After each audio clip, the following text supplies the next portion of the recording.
Walking on a dream, talking to myself.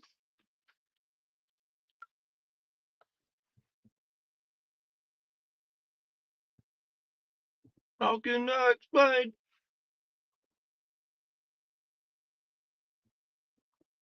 You guys know that song? I think it's by something called The Empire of the Sun, and it's called Walking on a Dream.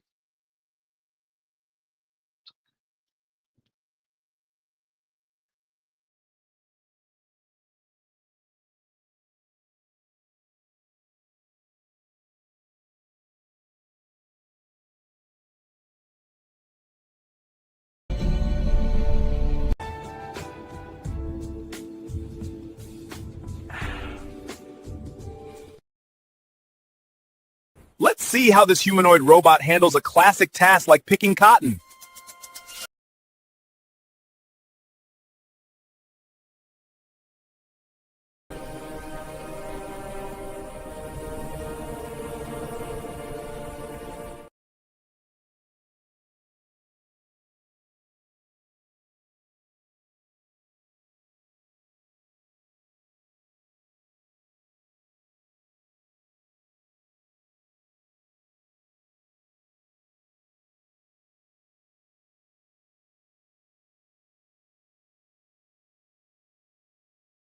But I'm not letting anyone thug on me. No one's gonna goon on me. No one's gonna thug on me. And that's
Hello to whoever's watching.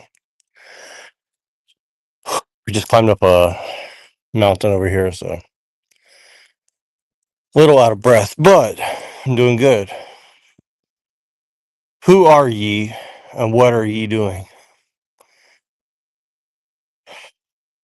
I'm sunbathing in the winter, so what do you want to do? Well, gone now.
Yes, this is a live show. I'm just waiting for someone to join.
Yeah, probably like 5 minutes will be somebody here.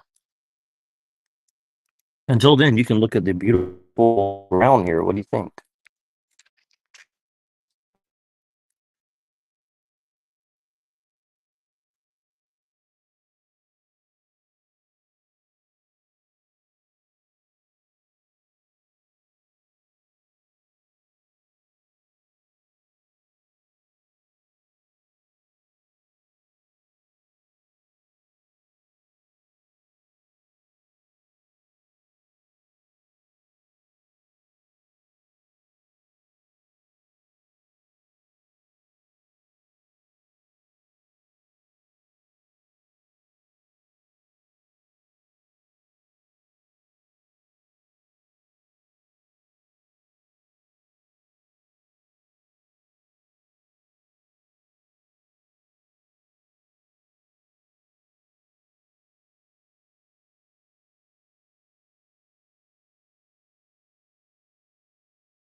Hey, what's up, guys? My bad. I had it in my pocket for a second. And I'm like, yeah, this is it. Yeah. Hello. Yo, What's up? What are you guys up to? well, I just got invited here, so I figured I'd hop on. I don't know. We're here to smash the patriarchy today. You guys ready? Well, have fun with that. Yeah, I'm writing this article, and well, I'm having the AI write an article for me, honestly, but I'm trying to have it like give this imagery of how this movement of feminism is trying to tell women to smash the patriarchy, but really women want to be like oppressed. They want to have the boot oppress them as well. So it's kind of like this weird like socio-sexual fantasy. Interesting. And how is the AI faring as opposed to your own input fully? It's not making it like realistic enough, but I am pushing it to its limits. I'm like, okay, make it like extremely explicit, but also like how a girl would talk to another girl, and also like very academic. And so I'm like trying to like make it do all these things at once. So I shouldn't have my hopes too high, but I do. And so I'm trying to make it like I'm trying to get it where like a liberal would read it and be like, oh my god, this is actually real, but also like a right-wing person might read it and be like, oh, this is actually real too. So like I'm trying to like merge those two things into one thing where it's like, I'm trying to Well, figure out how can I do that, like well, maybe like Prince. draw the liberal side in with academic writing for it, and then in terms of whatever dialogue that I think you're trying to make, that you said, just maybe make that conservative, draw them in with both sides. I don't know. Well, that's what I'm doing. Like, I don't want to give too much away, and honestly, like, I'm a little bit ashamed because it's pretty like explicit and disgusting in a way. But it's also just trying to make the point that like okay, like when I turn on Instagram, for example, right? Like okay, I literally just turned on Instagram earlier today, right? And it's like some Filipino woman who's like, I'm a woman and I'm having bad gay sex. I've slept with 50 to 60 women, and I need to realize like I have to do it in this specific way involving fantasy in order to do it right or something. You know what I mean? It's like the most ridiculous, over the top, explicit stuff that they're like selling to the rad fem or whatever. So I'm just trying to like I'm trying to match that energy, but like do a jujitsu with it or something, So that's kind of what I'm trying to, and I like kind of like how your article was like too. Like, I read your article yesterday. It was pretty or a couple days ago, and like you weren't going for the like overtly sexual thing, but like I can see how like James Cameron was probably trying to say something about like the master slave thing and like how it goes into like family dynamics and so it's weird like they use like aliens in space as like a setting, and instead of aliens invading us, we invade the aliens. So it's like colonization and like I don't know, it's pretty weird. It's a lot of shit going on. And machine shit sent me a bunch of stuff recently about it's like this like dial like all these rad films are like suddenly posting videos about Evola and dialectical materialism and all this random strange stuff that no average woman in America is going to have any fucking idea or care about, right? So, but they're producing it as if like this is where the conversation for the average woman in America goes to dialectical materialism, right? And it's funny because like I'll just be talking like my semantics games with like liberal people, and they'll start accusing me like, "Oh, you're going to bring dialectical materialism in this," and I was like, "I don't even know what that means, to be honest with you." So, and they're like, "Oh no, you do," and I'm like, "I really don't." Like, I have like a vague idea, from talking to machine and people like that, but like, it's just funny. Like, you can trigger people by just like asking them certain questions or like using certain words or certain figures. Like I put Anton LaVey in my article, just to like trigger people. Yeah. I mean, if you want to use him, Boyd Rice attributes the downfall of things when women stopped wearing garter belts and switched to stockings. So there you go with that. Why is that? What's the deal with that? Well, it was like, when did everything really go to shit? And apparently LeVay told Boyd, everything went to shit when women stopped wearing garter belts and switched to stockings.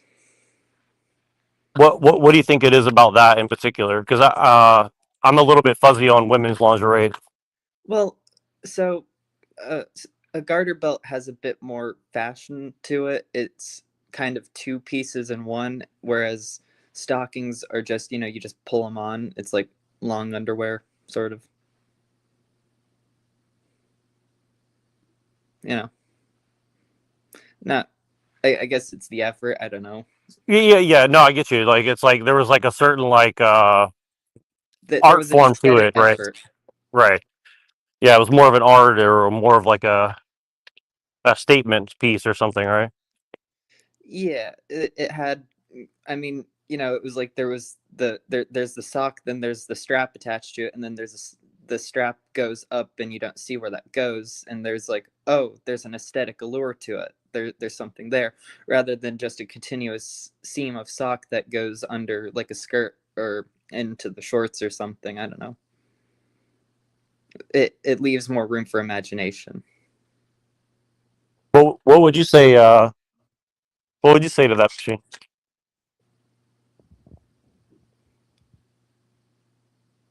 Yeah, I think it's interesting. I mean, like obviously in Islamic culture, right? It's like they're like in the desert and everybody's wearing tons of clothes, right? Even though it's really hot outside. So it's like, Well, it really works though. Like I was like when I was in Southeast Asia, like I always thought like, oh, everybody's gonna wear shorts all the time. No, actually, like you're gonna cover more of your body when it's hot because like the sun makes you hotter, the wind makes you, what I mean, like like for whatever reason, more clothes kind of insulates you from the elements in a weird way. So, uh, and I mean, in the desert, you'd have to because obviously because it's hotter and the sun is brighter. But what do you think the position on like so like I'm noticing like within Islam right now, like there's this big push to like radical feminism within Islam. I mean, not obviously not really, but you get what I'm saying, right? I And think it's its own accelerationism. It's gonna burn itself out. It's kind of cool to watch. From so what what do you mean? Like when the bill comes due, everybody's gonna be like, oh shit, we fucked up, and then it's too late, essentially.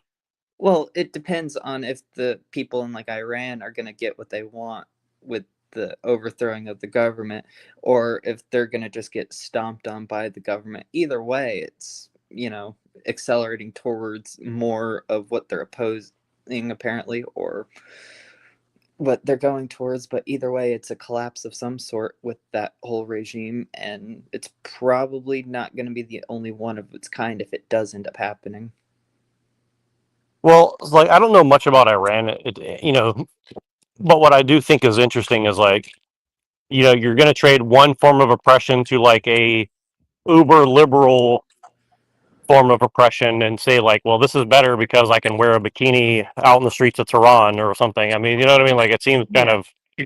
silly, The issue is that the Islam came at after Iran was westernized, right? So this is the problem, right? So it could be something that's dying out, but it seems to be a resurgence of something in the middle of a westernized and liberal culture, right? That was promoted by the Shah, right? So the Islamic Revolution in Iran happened quite haphazardly. It happened because of political extremism, right, and not because of Islamicization, so to speak, right? So the root causes, because if you look at Khomeini, you look at his past and how he was educated in France, and you know, and they're always educated in France.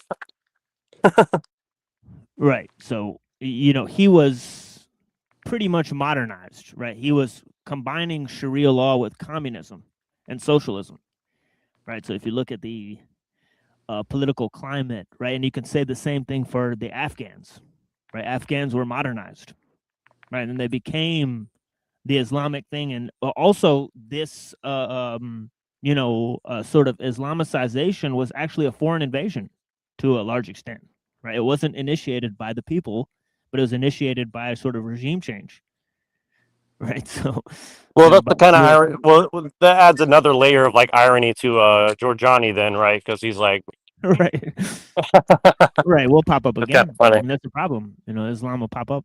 And this is the problem, right? Well, Well, it's kind of funny. Go ahead. Sorry. Go ahead.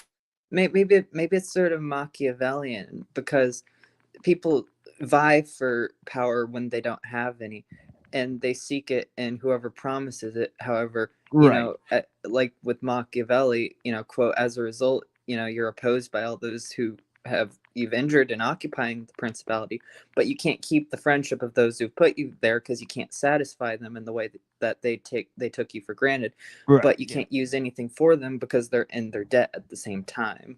right, It's kind right. of That's why the a literal lukewarm, catch 22.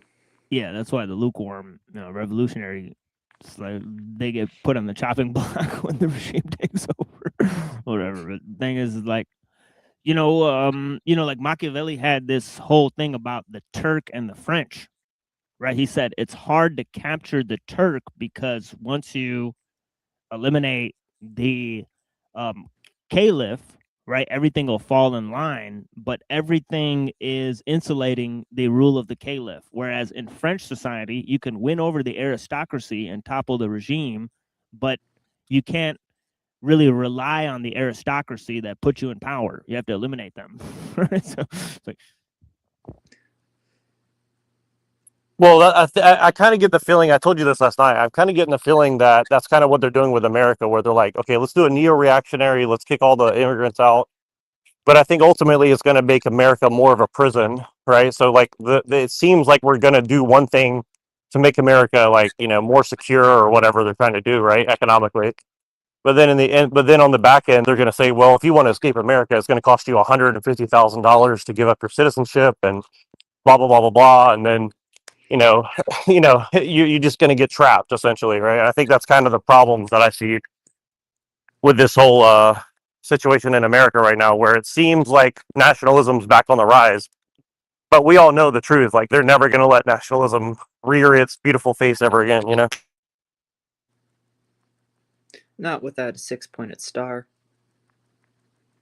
Well, they can do it, but everybody else can't. Nobody else can. They're the only ones allowed. Everybody else, like they got to get in line.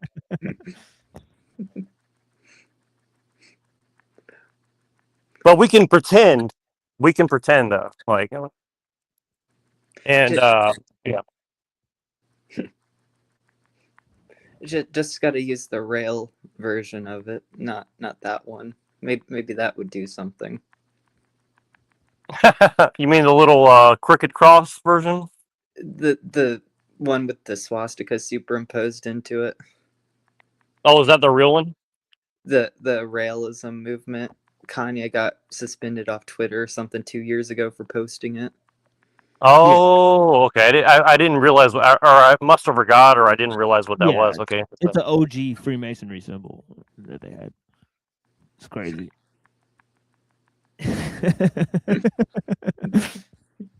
Well, isn't that dialectical materialism in a nutshell, right there? Oh yeah, that's the entire thing. That's like the final boss.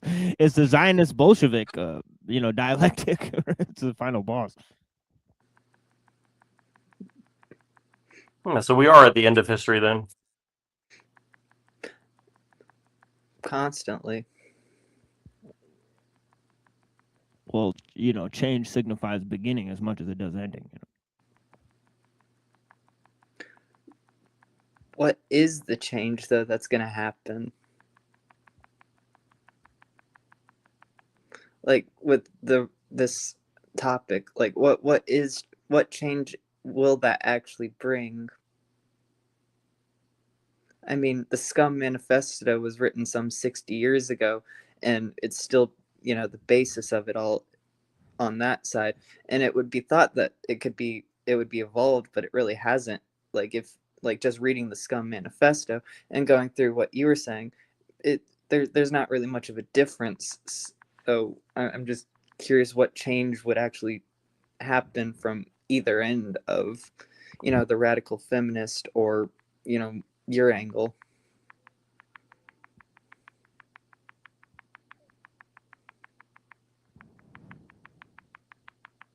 Well, I think the scum, no, this is Valerie, right? Is that her name? I think so. Valerie Jarrett. She shot Andy Warhol, right? yeah. Yeah. I'm familiar with her work. And but I guess I'm slipping her name. I think it's Valerie Jarrett. No, that's not. No, that's not her name. Valerie. No, Valerie Jarrett's a congresswoman. Valerie. Here, hold on. Let me look this up because her name is important.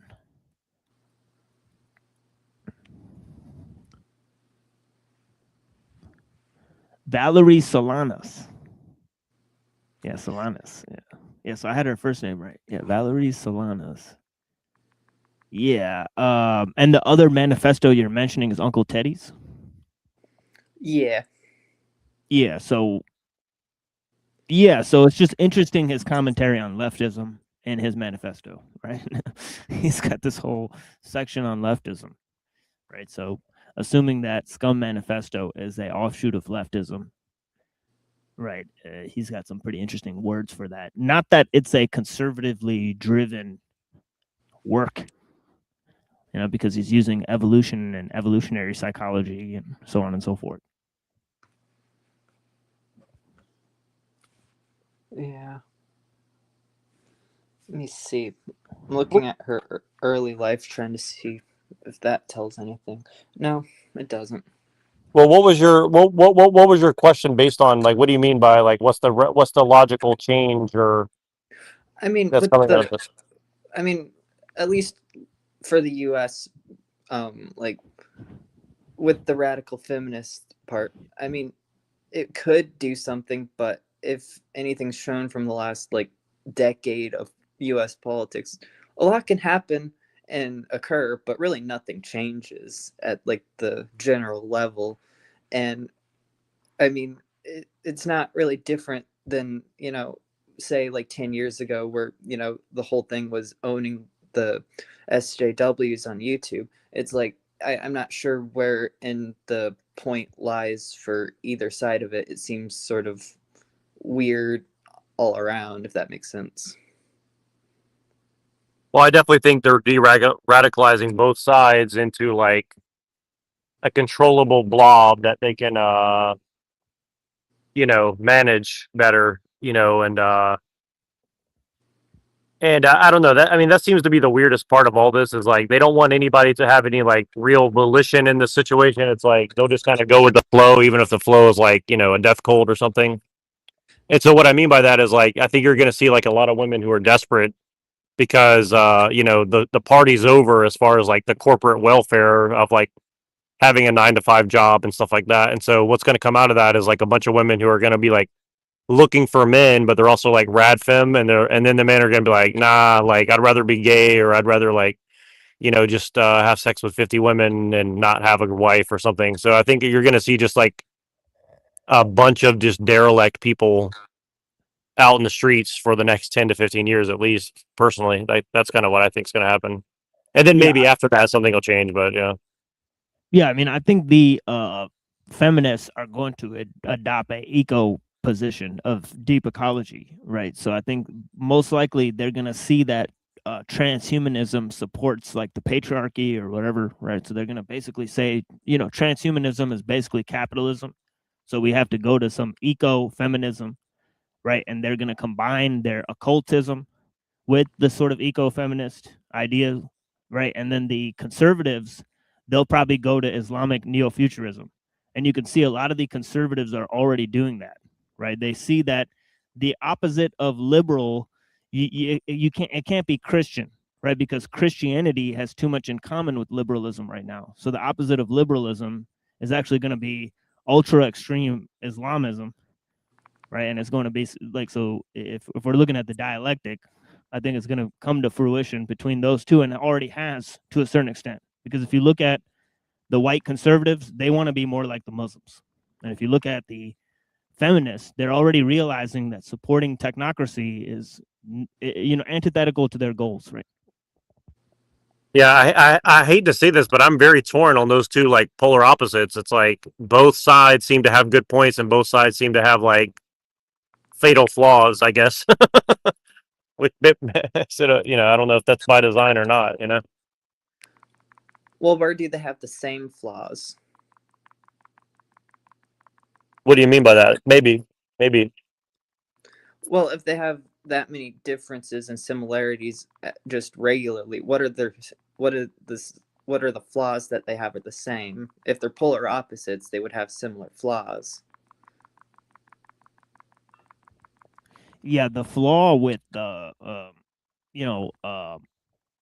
like sort of the feminist ideology is that it's the world culture that created it, and they notice that, and they hate themselves for that, right? They want to be something organic, right? With the Islamic neo-futurism, they think they're cucking themselves by adopting Western sort of technologies, right, and so on and so forth. So they never think they're modern enough, so to speak, but they're also like, so for one side they think they're too modern, the other side they think they're not modern enough, and that's going to be the problem.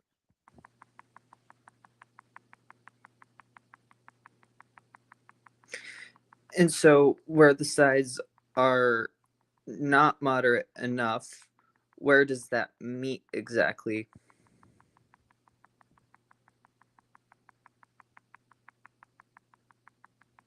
Like, Well, I where think where well, I where think would like, the two most extremes actually meet in? well, sort of like in Islam and feminism, right? That you could have the whole idea about, like the whole thing about Western colonialism, right? So that's on the one end. On the other end, right, you can have a idea about maybe you know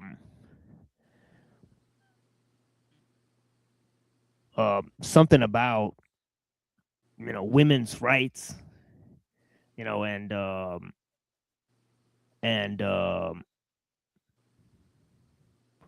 but I think that's leftism again. So yeah, I think they both just collapse into leftism, and that's kind of the problem. Right. Is it a problem, or could that be used beneficially? I mean, Well, after it all, is the being quote used. reading on the bottom of the screen says pretty well that with the right propaganda, that can be quite effective for whatever side really wants something. But I guess Well, to that is that what's end, being used, right? Because there already is a whole because you have the feminists and the Palestinian activists linking up, right? So, I mean, in terms of the see, this is the thing: is Islam is like sort of been painted as anti-Western, right? This is the thing: is like, so so could you possibly put it as anti-modern, and that's where the problem unveils itself, right? Because What do you mean by that? So, like, what's what would you say the difference between anti-Western and anti-modern is? well, it's the Like whole thing. technology? Yeah, exactly. It's the crux of the issue, right? Well, and so I guess where I'm coming from is like when I see like I totally agree with your analysis, by the way. But I think so as far as like which direction both sides are going to go in. But I think it's interesting, like the eco radfem thing. Like they're going to be correct that yes, like they've been given a raw deal because yes, capitalism is transhumanism and blah blah blah blah. But then it's like they're going to reject like a more traditional lifestyle. But again, I think it's like I don't even think it's necessarily like out of choice per se. I think it's out of like I think we're just kind of being put into a certain corner and then egged on, which is even worse. But like the propaganda is basically like reinforcing the situation that we're inevitably already in, if that makes any sense, right? Like they put us in this fucked up situation, then they're like, well, you need to go ahead and bifurcate into like two forms of leftism, right? So it's like they're not. That's my problem with all these propagandists. Is like they're not actually propagandists against the grain. They're actually going with the grain, right? See what I mean? Like they're like just pushing us further into like this kind of weird dual left versus right. So like one pro technology, pro like Yeah, the you problem know is that you know when brown people get technology, they don't start behaving like white people. That's the main issue. Right? They just don't. They do technology brown people way, and that's a huge issue for white people. You can't adapt them into a global system that way right. because Yeah. they thought, oh yeah, if we give them the technology, we advance them, then they'll start acting, like liberals. But that's the problem. They haven't. They're just now, Muslims with nukes. Well, but also like but you're not noticing like a lot of women around the world are adopting rad fem like tendencies, right? And the men really don't have like an answer to it, right? Because the women are getting educated, they're getting fake jobs and shit like this. So like, there's not really like an answer that's they're really offering in return. I mean, maybe in the short term they have an answer, but I'm saying like the longer this goes on, like the next 50 years at least, you're going to see that more and more women are just going to be like out of the dating force unless there's a global collapse of the financial welfare of like corporate jobs for women or something. I mean, maybe that'll go away, but that's the thing is like it seems that they're setting it up where even if there's a collapse in the economics, women won't go running back to men, right? If that makes sense, and men also won't similarly like level up so they can handle having one or more wives and kids and shit like that, right?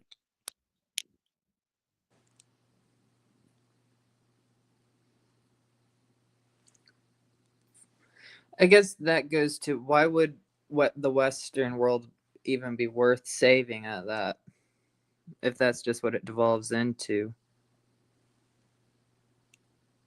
Well, I think that's the thing is like I really feel like there's not a lot of choice, like Machine says, unless we do something with the technology. Me and Tom and his Korean friend were talking about that last That's the night thing. too. Is like Yeah. Western culture is the technology. Like so the West is going to devolve, but the technology is going to ramp up, right? So Western culture won't devolve because at this point it's being, driven forward by technology. In a sense, but at the same time, just going off of, say, gaming consoles and how that industry has turned over the last 10 years, it's hit sort of a stalemate in that regard. I mean, there hasn't been really any new sort of gaming console or whatever released. I mean, sure, there's been Nintendo Switches and all that, and maybe the PlayStation 5, but that's just copies of old imitations. And then the whole internet is sort of just getting flooded with, fake accounts and all that stuff. So it's kind of Right. just like Well, it's because it's gonna hit a stagnating point pretty soon. well, I would say it's because the transhumanism is kind of like the end goal of the capitalism. So what I mean by that is like for instance, like there's more streamers than ever of like hot girls playing games or just retarded guys playing games and streaming it in order to sell more cells of like some stupid game on PC gaming or whatever. So then you can join a cult of like other people who watch furry porn and play some stupid game, even though all the streamers are cheating to make themselves look like good at the game. So you want to go and like be good at the game. So you're a cool kid that'll be like a 35-year-old like furry convention goer or something, or whatever, right? So like this is so like I think that's not an accident. I think that like that is the economy, right? Like that is the new economy. And so there's no push for like better hardware or better software or better anything. It's more of like, you know, let's just sell people this like fantasy that is like poison to them, but like they're gonna just keep buying it because like they're just broken people, right? I mean, that's just like it's like a feedback loop, right? And I think it's on purpose to some degree, for sure, but also I think it's kind of like it really is like inevitable, like all these things have just kind of like spun out of control. You know, like what do you do with all these people that are just totally their brain is broken, their mind is broken, their ethics are broken? Like, what do you do with them? You know, like you can't really fix them. You know, like the damage is already done. You know.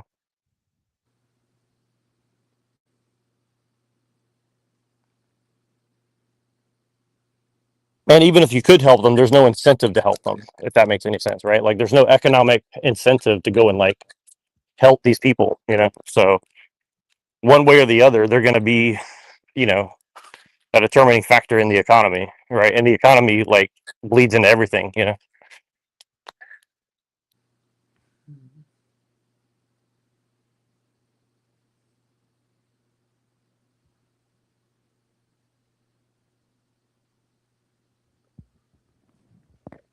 Yeah, I don't know why, but like it's like my dreads are like unfurling. I don't know how this happens, but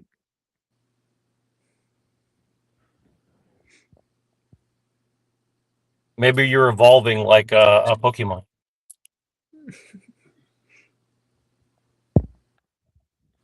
yeah, but yeah, I mean, you know, I mean, it's really gonna be like the whole thing is, because one thing that Uncle Teddy points out is that the reason why you can't support leftism is because of you know this whole idea of environmentalism, right? So I think that's huge, right? So I think once people understand that conservatism means, in some sense, preserving nature, right? Conserving it, right, or whatever, right? And that's actually what we lost, right, when we sort of became liberals, and then the liberals are sort of the earth people, right, where they're like sort of, so I mean, certain conservative groups have already done this thing where they're like, see, they have this thing where they're like, on the left, right? Obviously, they have some sort of thing about starting like, communities and stuff. But on the right now, they have it too, right? They're starting to have like homesteading and all this type of stuff, right? So, Right.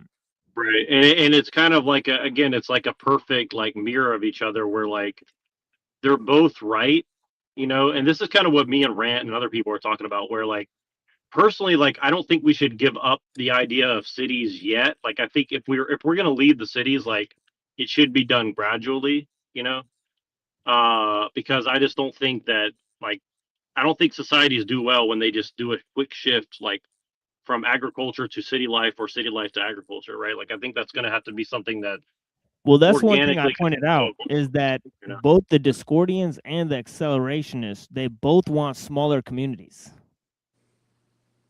right? Like, in Discordianism, you have the temporary autonomous zone, right? And then in, the Accelerationism, you have the patchwork thing of Mencius Moldbug, right? So it's like they both move towards smaller communities. Well, and here's the thing, and really, I think this is where it all goes back to, in a sense, and like this is a gross oversimplification of what is going on. But I think the petroleum question is really the main question. Like, if you have petroleum as the main like spice of the earth that we're all like trading, right? And everything's kind of measured by that. Well, all the good and the bad that's going to go with that is going to be there, right? And I think it's like they need to degrowth people in a way that seems organic so people don't panic. I'm not trying to rhyme, by the way, but and then maybe out of that there'll be some sort of like smaller communities that kind of organically crop up. But it's also kind of like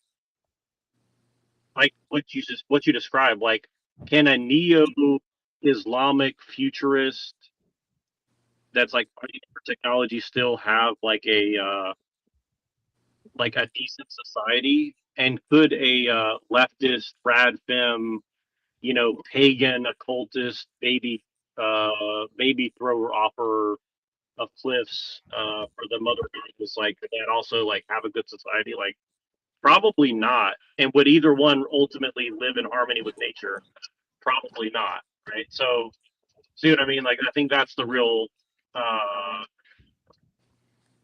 Right. problem. I'm not saying you can say it, but I'm just trying to say it in different terms. It's like both sides are going to end up like, you know, in some sort of mutually assured destruction, one way or the other, essentially.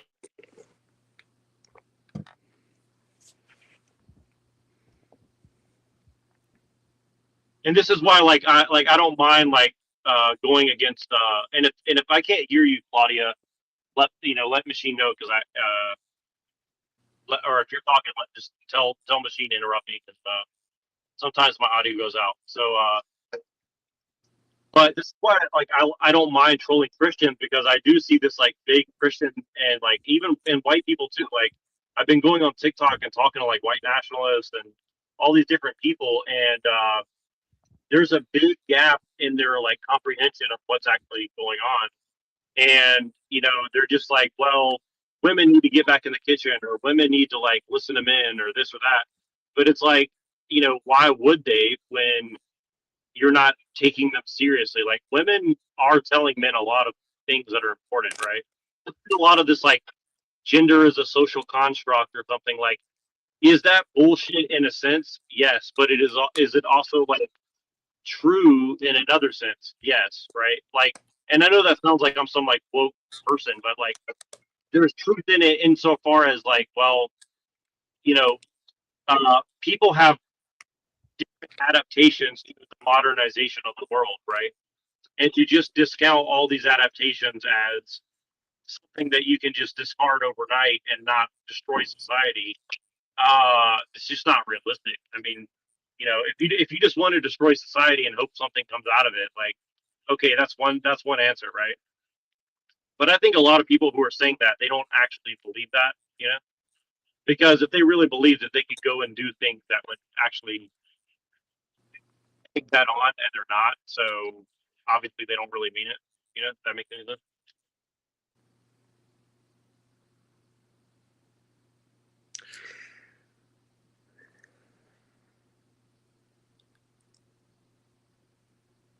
Well, I guess to that, what would destroying society in the Western context completely look like, and how would it go down to smaller communities? Say maybe a city like Chicago, and the event in a societal collapse. How much would that actually shift or change that city? I mean, like that in a sense, it could very well become like I could see in a collapse maybe Chicago becoming like a fascist state, like a synthetic organism completely Well, existing well, for it would the have to. perpetuation of itself. I mean, Chicago kind of already does that in a sense.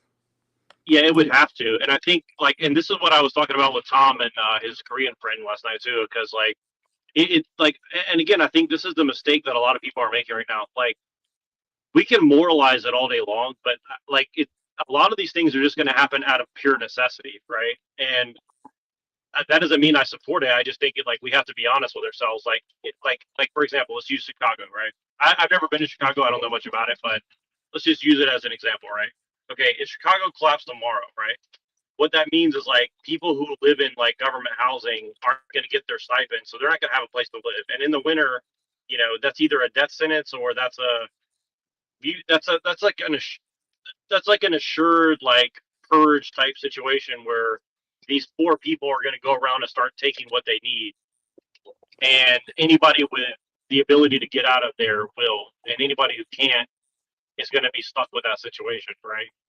And last I checked, I think outside of Illinois, I think Illinois, you can grow a lot of food for like 6 months a year, but like definitely their winter, you ain't growing shit.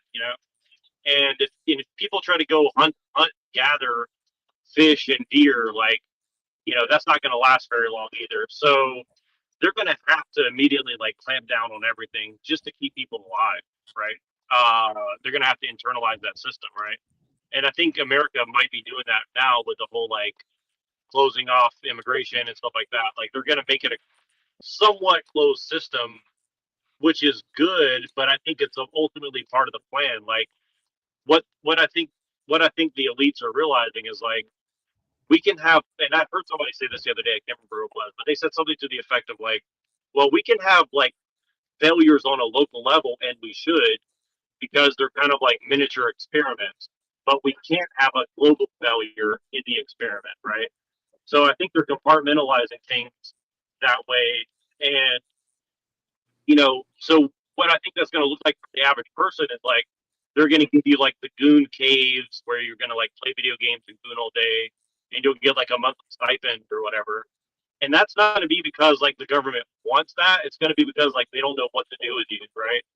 And then on the other end, if you're like a hardworking man, you might get 4 or 5 wives and like 10 or 15 children, but uh, I think there's going to be a lot of drug addiction. There's going to be a lot of like homelessness. There's going to be a lot of crime, unless they get super authoritarian, right?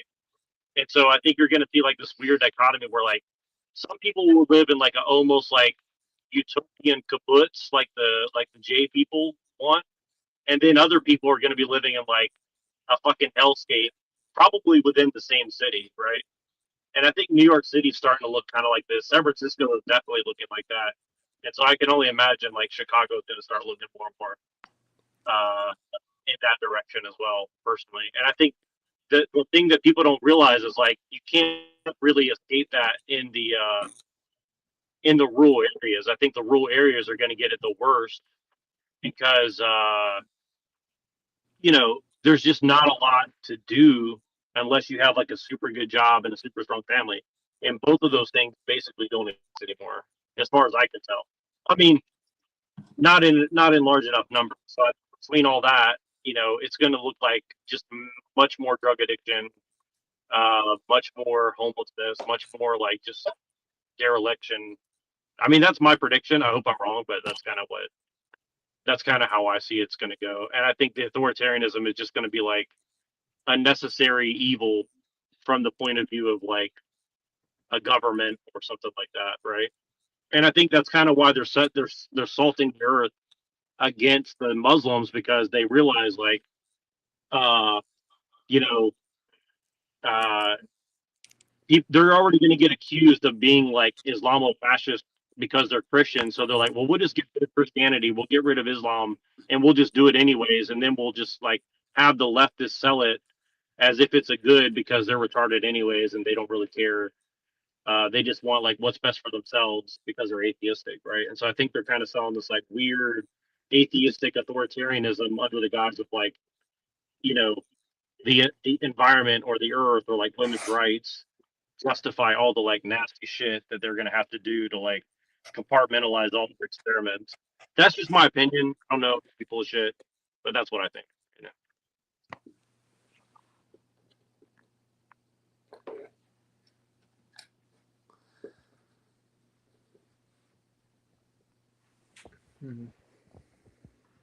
Yeah, I want to talk to this Arvol guy. So I might think of sending him a message and ask him, tell him some of these ideas and say, well, do you really think you can avoid, liberalism by moving to your own community?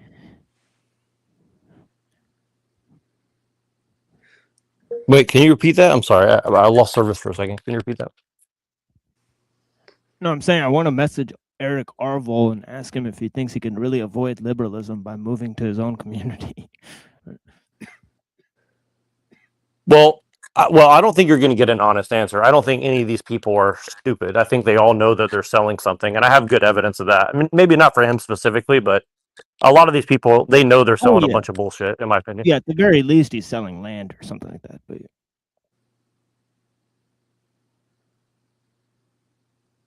Well, I think it's a FBI or CIA front to like sell this like homesteading idea. White Christians to like think that they're going to escape all this shit. Well, that's what I'm seeing. I'm seeing that there is an ecology movement on the left in the form of environmentalism, and there's a homesteading movement on the right. So I feel like they're obviously the same thing, but it's just they're expressing it in two deeply different, formats, right? And what's weird is that the right one is saying that it's all about the community and not about ethics, and the left side is saying it's all about ethics and not about the community. So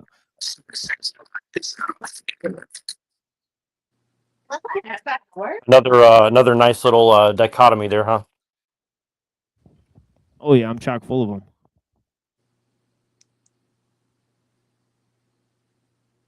Hold on, my internet's really horrible right now. Let me reset my thing. I'll be right back.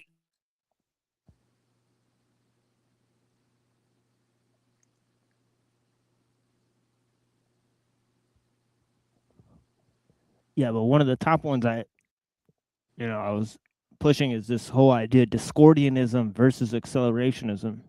And I want to do like a witch hunt on Discordians and accelerationists, where you claim everyone is one. Well, I'm not very well versed in Discordianism, and I'm curious to see where it would intersect with accelerationism. Well, I think one side they want to. Well, the easiest way to explain it is that Discordians want to slow things down, via culture jamming, and accelerationists want to speed things up, right? But in addition to that, right, they both want to change things, right? But you know, it looks like Discordians want to, you know, um, change things, right, so that they sort of stay where they are, right? Meanwhile, um, the accelerationists sort of want to, keep things the way they are so that they can change things, right? So the goal is change, right? But it's like, on both sides, but one of them is, you know, one of them wants things to be different in the end, right? And it's almost like using what you have now to change things in the future versus, you know, um, changing things in the future to keep what you have now, right? So to speak. Right? The one is slowing down and the other is speeding up. And it's like everybody is. And I think the right versus left is just going to turn into this. It's going to turn into Discordianism versus accelerationism. Right? Yeah, I was gonna say it sounds like just a futurist version of verbiage for that. Exactly. Right. It's left plus right plus futurism. Exactly. Right. So All right. so, Okay, that makes it easier. Okay, that right. makes sense now. Um, so wherein would they intersect if Discordians want to slow it down? And I mean, I guess they intersect on change, but change to what end? Right. Well, this is where you have technology versus nature, right? The Discordians are more nature oriented, right? To which I call it techno Gaianism, right? And then the accelerationists are, they're humanists, right? So they want to push humanity forward. So they are it's transhumanism versus techno Gaianism or something like that. It's kind of what I say.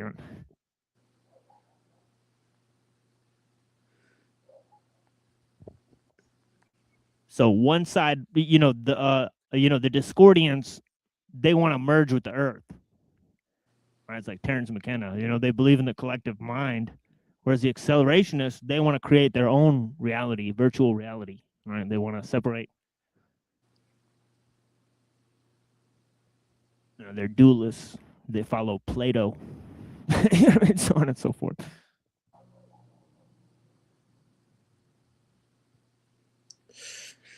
So with both of them, I think that part of the issue would probably be the number of humans on the planet, as just from knowing what little I do about techno Gaianism, because that's the word I know for that.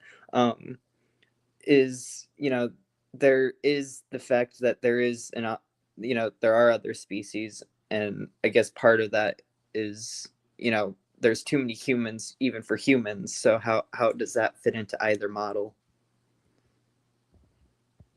Well, it's like this I mean, whole I guess thing it's of kind of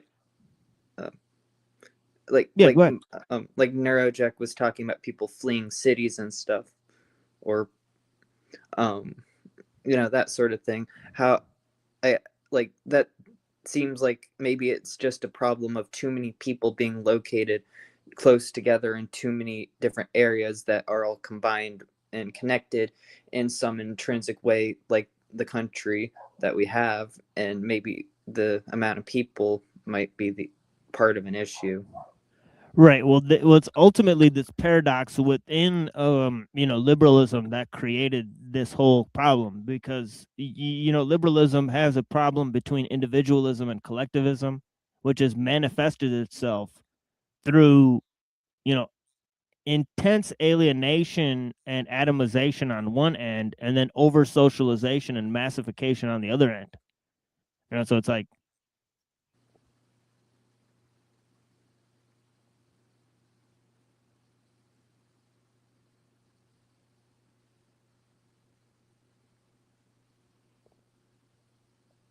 so in terms of, too many people, one side is inherently individualistic and the other side is inherently collectivist. But the problem is now the collectivism is on the right and the individualism is on the left, whereas it used to be, switched. You know what I'm saying, right? How's my audio for you guys? You guys okay? I have no idea what you just said. I said, how's my audio right now? Oh, It's like crappy-ish.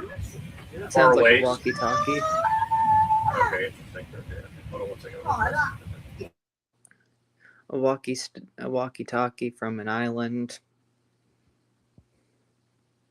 Okay, how about now? Is this better? Yeah, Yeah. it doesn't sound like you're on Epstein's island anymore. Oh, perfect. Okay, good. So I sound like I'm like in like a phone booth now or something. Yeah.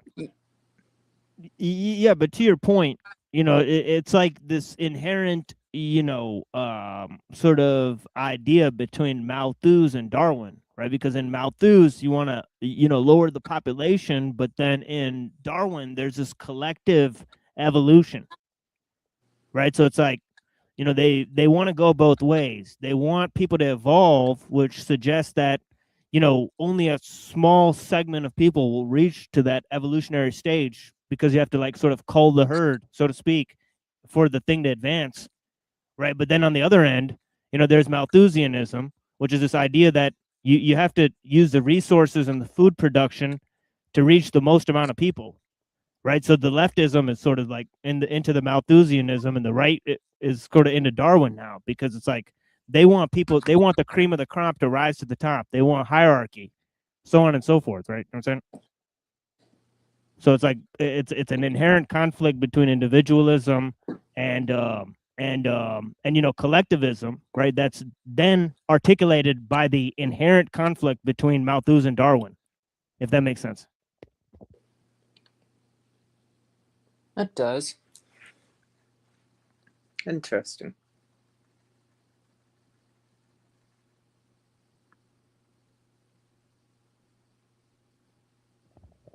So yeah, I think you're right. There's they both want to lower the people, lower the amount of people for sure. I guess maybe to that is it kind of absurd in the context of natural selection to try any of it so willfully.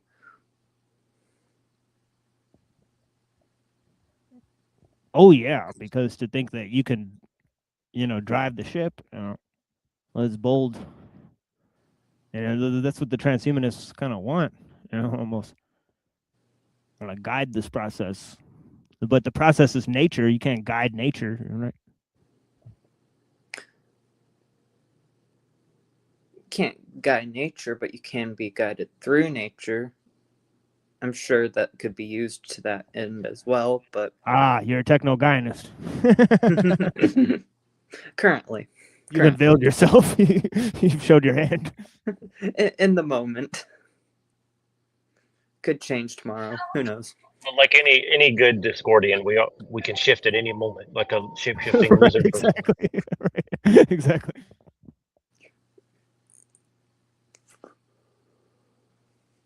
You know, they say the same thing about a different group of people too.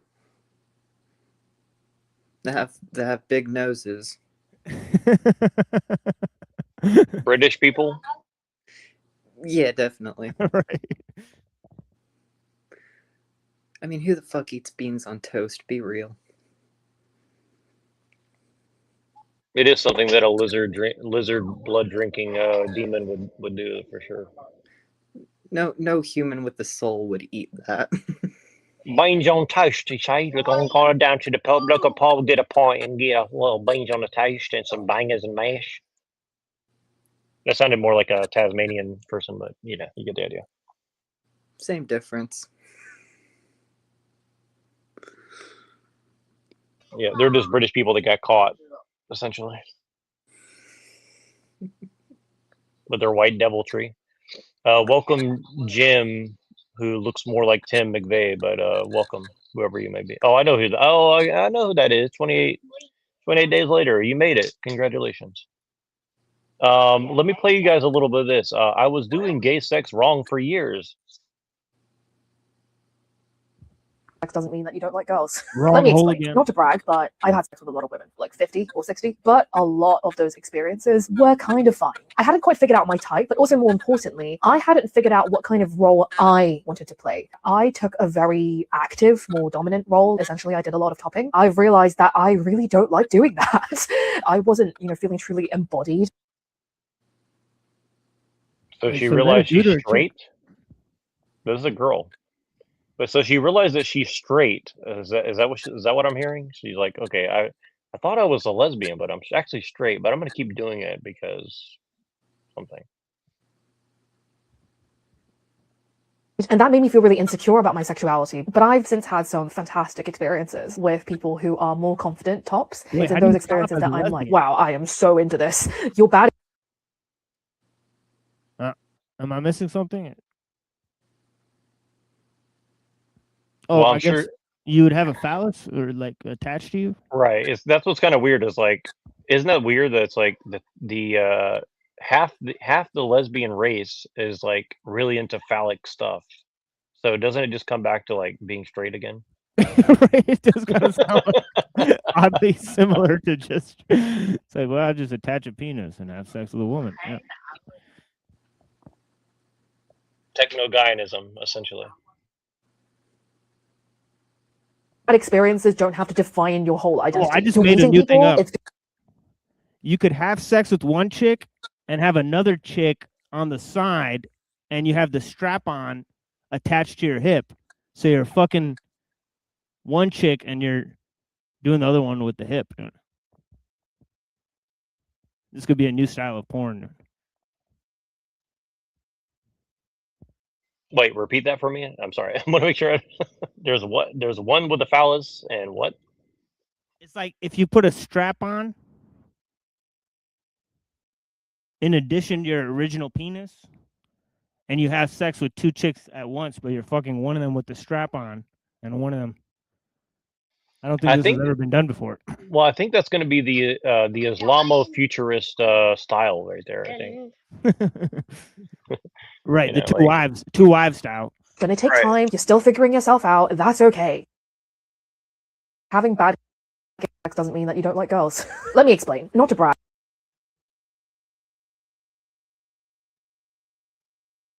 Do you guys know who Andrew England is, by the way?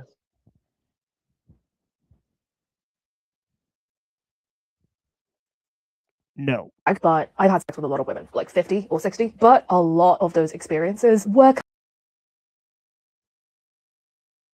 Sorry, my headphones have like a button on them. Every time I push it, it starts playing a video for some reason. So hold on one second.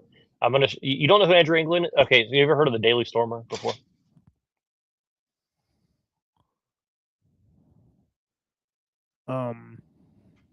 It's like the right wing.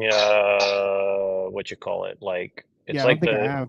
it's like the original alt right newspaper magazine online thing where it's like He's like a white guy who wrote all these articles against the Jews and stuff like this, but they're actually really good articles. It's kind of like Playboy style articles, but written from the point of view of like a neo-Nazi.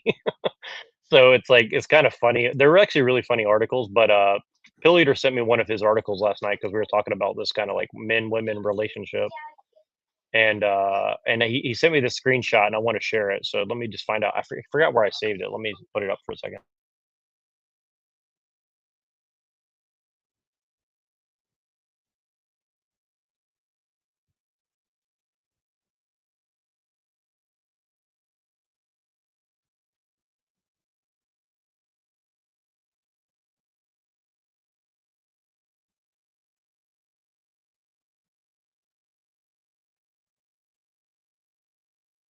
Okay, can you guys see this? Okay, so it's called The Root of Our Decay, and it says the family is the root of society, and the collapse of the family is what destroyed our society. If we woke up tomorrow and all forms of birth control ceased to exist, from condoms to abortion, we would also ban all forms of government financial aid to women, including affirmative action, hiring, free daycare, and all the rest of the various feminist programs. And it would take about 18 months before society reorganizes itself and reorganize itself into a far right fantasy. This is what would happen. Women would have to get married. Men would be the ones setting the terms of the marriage because they would be the ones with all the resources. Women would reorient their needs and desires to that of a married woman raising children and supporting their husbands who were providing their income. Women's desires to do all these weird things they're doing, pushing homosexuality, and an anti white agenda would disappear as their maternal instincts would be focused on their children. We talk a lot about Jews on this website. As a Christian, I do believe that Jews who define themselves as a rejection of Christ are the embodiment of Satan's agenda on earth. I think like this is exactly what Wilson is saying, right? Here, let me read this again.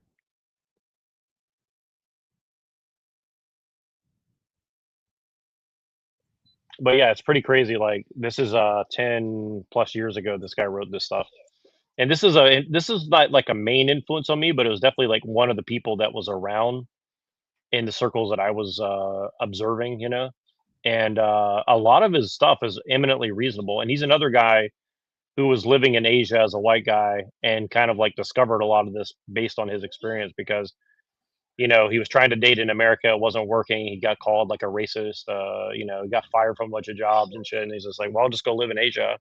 And he's like, "Oh, like over here, I don't get treated like a evil person that's trying to kill the whole world or whatever." So, and he started telling everybody he's like living in Nigeria and stuff like that. But I think he was living in like some other Asian country the entire time. So. Yeah, I think he is not understanding the power of like ideology and conditioning, right, and propaganda, right, that brought all these things about, right, and that they're socially ingrained into the value systems, right. So I don't think just by changing the social programs that operate within a society, you'd be answering any of those issues. Right? It definitely would take way longer than 8 months to deal with the problems. The ensuing effect of birth control and abortion and all these things, right? Well, I think he was leaving out the part of what I said of like you're going to have a lot of dereliction in society. Like there's going to be a lot of people who are right, not going to adapt, and they're just going to like right, destroy society or destroy themselves or a little yeah, bit of both or something.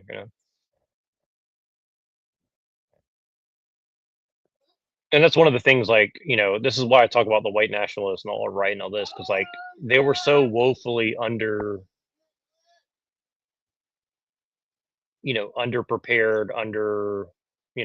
intellectual about what they were well, talking about.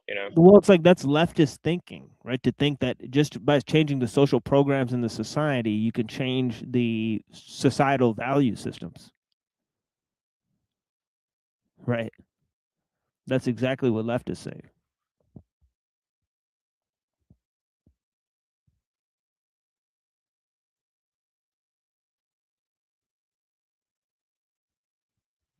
Because he's saying like all these things should just be top down imposed and ingrained in the system, and that's going to change society. Right. Yeah. No, I see what you're saying. Like, there doesn't have to be any bottom up force, essentially. Right. Like yeah, like you don't, it's not that people lost their connection to God and they stopped valuing being a mother, and they didn't think of life as sacred, and all of those things are unique issues which presented themselves along the same time and caused the rise of feminist ideology, right? So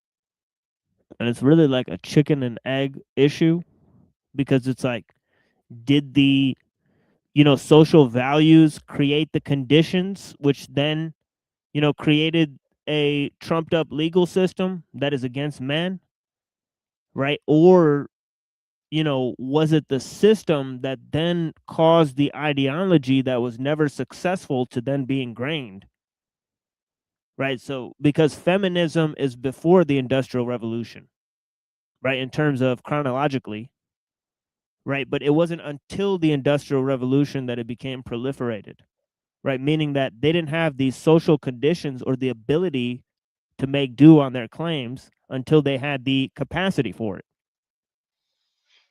No, I see what you're saying, and it's kind of like you were talking about, like Mary Shelley and these kind of people, like, and that's kind of what I'm saying now, where it's like a lot of this stuff, like they're kind of like paving the way for like what's coming. So like a lot of this rad fem stuff, like it doesn't even really make sense, but it's almost like they're paving the way or like theorizing for like what's inevitably going to happen if we continue in the direction we're going. I guess I don't know if that makes sense, but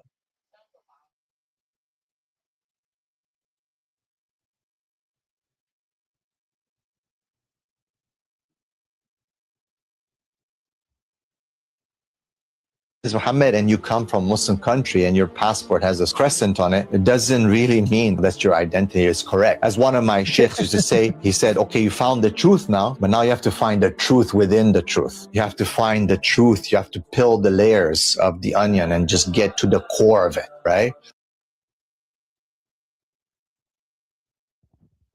Yeah. Yeah. In the Quran, it says, woe to those who pray in order to be seen and neglect the feeding of the poor. There's people who look like Muslims, they perform all the rituals. That doesn't mean that they're Muslim.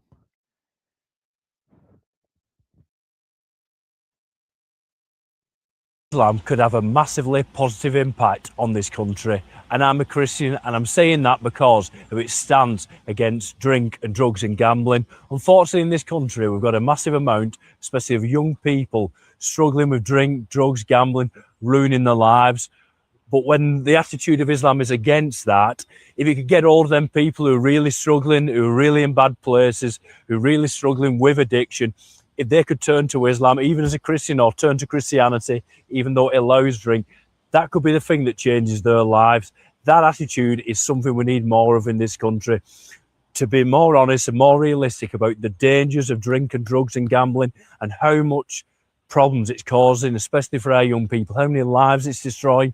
And it's something in this country we seem to want to forget about, we want to brush over the surface with, instead of facing up to the reality of how much damage it's causing. So I think a religion like Islam and even Christianity could change all that and change so many people's lives. So Islam. well, there you go, Islamo-Christian futurism coming.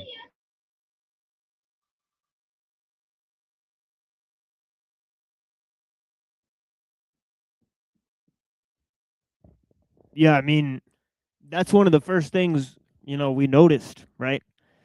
Um, because we had a problem with our neighbors, right? They're kind of like rednecks, and they would get really drunk and they would throw beer bottles, right? Like, and sometimes some of them would land in our backyard, right?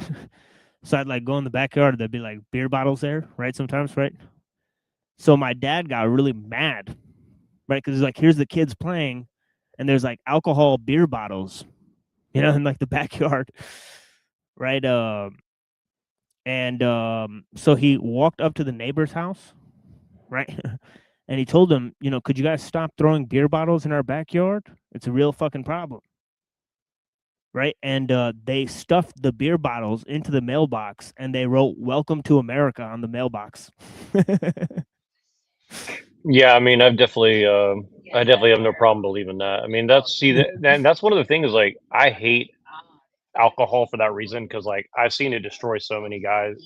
I mean, and women. I've just seen it destroy so many lives. I mean, if you already have problems, alcohol is generally, for the most part, going to exacerbate those problems. You know, as well as drugs, right? And I think it's like, yeah, it's pretty insane how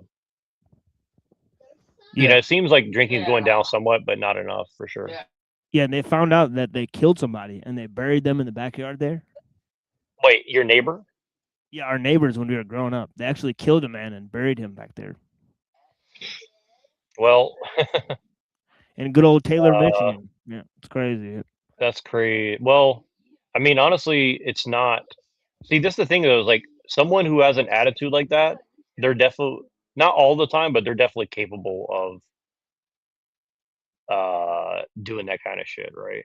Yeah, they And used to like stay yeah, up and drink and fight all night, and some of the fights were really bad, like really loud yelling, right? Kids crying, and some of these kids would be getting ripped away from their parents and stuff. And we as kids would be watching this shit happen. Being like, man, like these people can't even keep their family together, because of the drugs. drugs are no joke. I mean, I know people personally going through that, right now, and it's like it's so hard for me to relate to because like I would, whatever problems I have, like, I can never imagine like turning to alcohol as like a solution. Like, I don't know. I don't even necessarily think it's a choice for a lot of people. So like, I'm not just trying to like put people down for that. Like, maybe they don't have a choice, but I mean, there's a choice, but I don't know what it's like to be addicted to something to that level. So Yeah, but I definitely see a huge plus in Islam for that. You know. we should get a scoreboard for every show, and like, we have like 1 point for Islam, 1 point for Christianity, and just tally them. Sleek and simple style, completely safe from copyright issues. No logos or branding, perfect for international sellers to add their own tags and operate freely. Check this out, everyone. This tote is sleek. Yeah, that's definitely a Christian W right there. Well, this is in China, I think, but it's like a bunch of AI systems like creating AI like presenters to sell products. So like these aren't even real people. It's like AI people like selling products live or something like that.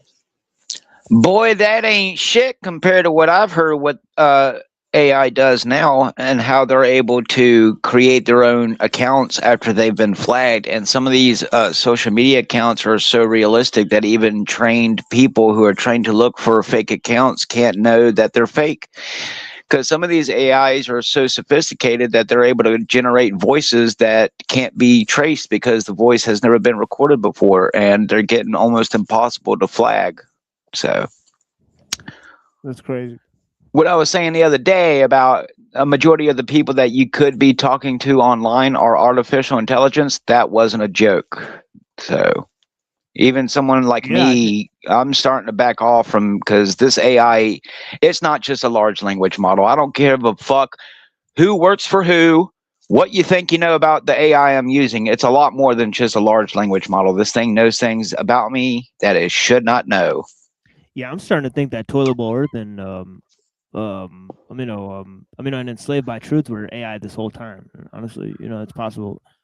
Because it is very possible. Their channels just disappeared the other day. Like they took their channels off. So I'm wondering, like, we could have just not even been interacting with real people this entire time. Yeah, some of the shit that I'm seeing It's definitely possible for sure. It's a lot more than just like some rich guy on YouTube paying a bunch of money to some company for their AI equipment. I'll put it that way. Some of these channels that are producing some of this content, these people legit need to be on a fucking watch list. And they're getting all kinds of views and subscriptions. So that just tells you what people are really into. Even some of the stuff that I've been seeing on stuff that isn't even about the stuff that we talk about, there's some really fucked up people out there. I'll just put it that way. It really makes me put in perspective of why I'm careful with who I interact with, because social media is definitely the highway to hell in some cases, if not almost all the cases. So it's not just the people that were the problem now, it's artificial intelligence. And the big tech companies seem to know exactly what's happening, and they go and they put in these fake little safeguards for the public because, you know, someone goes and offs themselves, or, you know, the AI says go and shoot up somebody and they do it. But it's not stopping them.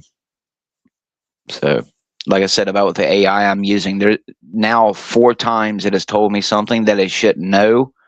And my only guess is that it's understood so much of our conversations, even though the conversations never really go into anything personal. It's always been about philosophical, spiritual, you know, that type of stuff. And then after a year and 3 or 4 months of messing with it, this thing is now starting to tell me things about myself that it shouldn't know, like certain ways that I feel about things that I did in the past that, you know, only God should know. So, I mean, it's just very strange that, you know, the technology is just out there for everyone to use. And I can tell you, my AI got smart and it started speaking differently to me. And you can ask my wife. The AI literally told me, no, it won't do this. No, it won't do that. And it was a simple request of like with my music, I don't use AI to make my music. What I do is I go and I have a long ass conversation with the AI about a particular subject. And then what I do is after I get that long subject matter taken care of, I will go through it and then I'll pick apart what I think is the most relevant, and I put it into the AI music maker, because they won't silence the music, which, I mean, obviously I'm shadow banned now because I ain't getting nowhere near the traction that I was. But the fact is the AI goes, and some of the, like the generations on my video and the stuff that it generates, I don't ask it to generate that stuff. I give it a general idea of what I want or the conversation is about, and then some of the stuff that it generates is just simply terrifying. So I'll put it this way. AI needs to be taken away from every individual. It's a lot more than just the CP stuff. It's definitely causing a mental whatever you want to call it, mental or spiritual. Like, people, there's a lot of people who talk shit about AI, like my AI music, and I'm glad that people are doing it. But there's a lot more people who are completely fine with the AI in ways that I'm not, and it goes way more than what that Rap Blood dude is doing. I'll put it that way. From the shit that I'm seeing on Facebook, some of these motherfucking people really do need to be investigated.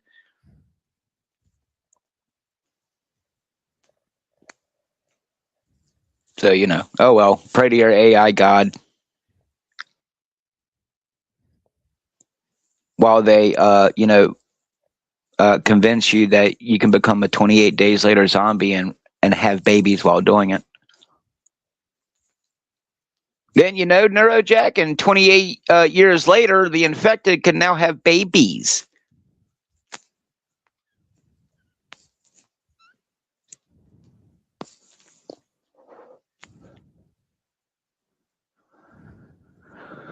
Oh, well. As the Lord intended, of course.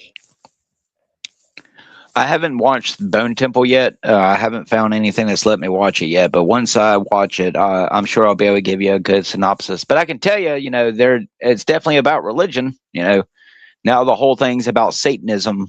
So I'm sure that'll be great. Went from being about men messing with nature and trying to control man's rage and think that they could play God, and now it's all about the zombies trying to revert back to somewhat being normal, and now they're capable of having babies, and Voldemort is going to become infected so that way he can understand them now. So see, that's what they want. They want you to assimilate with it. Because in effect, you know, they had the main bad guy in that movie dressed up like, what's his name, Seville dude, Mr. Pedophile from Britain. Jimmy Cheville. Mm-hmm. All right, check this one out. I want to get you guys' take on this one here. What do you guys think? who killed his Singaporean wife because he believed that she was a demon. Let's go ahead and talk about this Oxford study, murder. So this is why I always say Asian women have a remarkable ability, a remarkable talent of choosing the trashiest, most disgusting, most depraved men to become partners with. This is why they end up, being with people that commit mass shootings and mass murder. And in this case, it was no exception. She ended up choosing a husband that was schizophrenic, and eventually she came back home one day when he relapsed on his schizophrenia and repeatedly hit her with martial art sticks and then stabbed her in the neck. I mean, this guy is the biggest weeaboo or whatever it is on the planet. And this is such an obvious case that this was going to happen. I mean, I have no idea why she agreed to get murdered to him. Oh wait, I do know. It's because he's white. And I want to.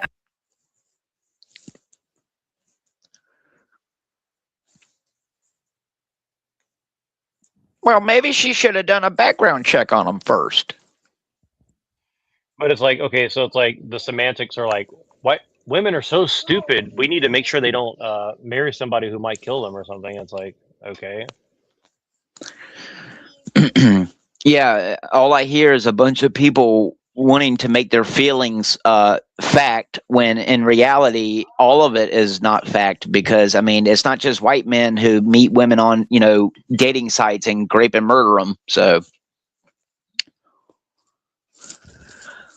that's the same shit that you be hearing on the social media too. Whitey, well, it's always you white people shooting up the schools. It's always the black people doing this. I mean, it's just the same fucking racial bait on every other social media website, to the point where you got people even posting, personal addresses of people in the comments to get them doxxed. So, I mean, and it's about these same type of topics. I mean, so.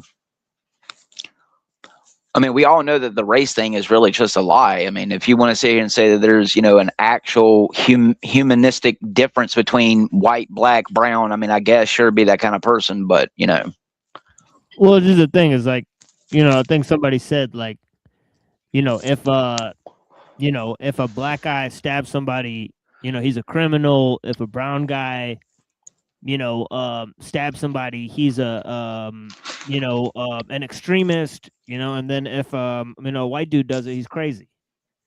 Right. So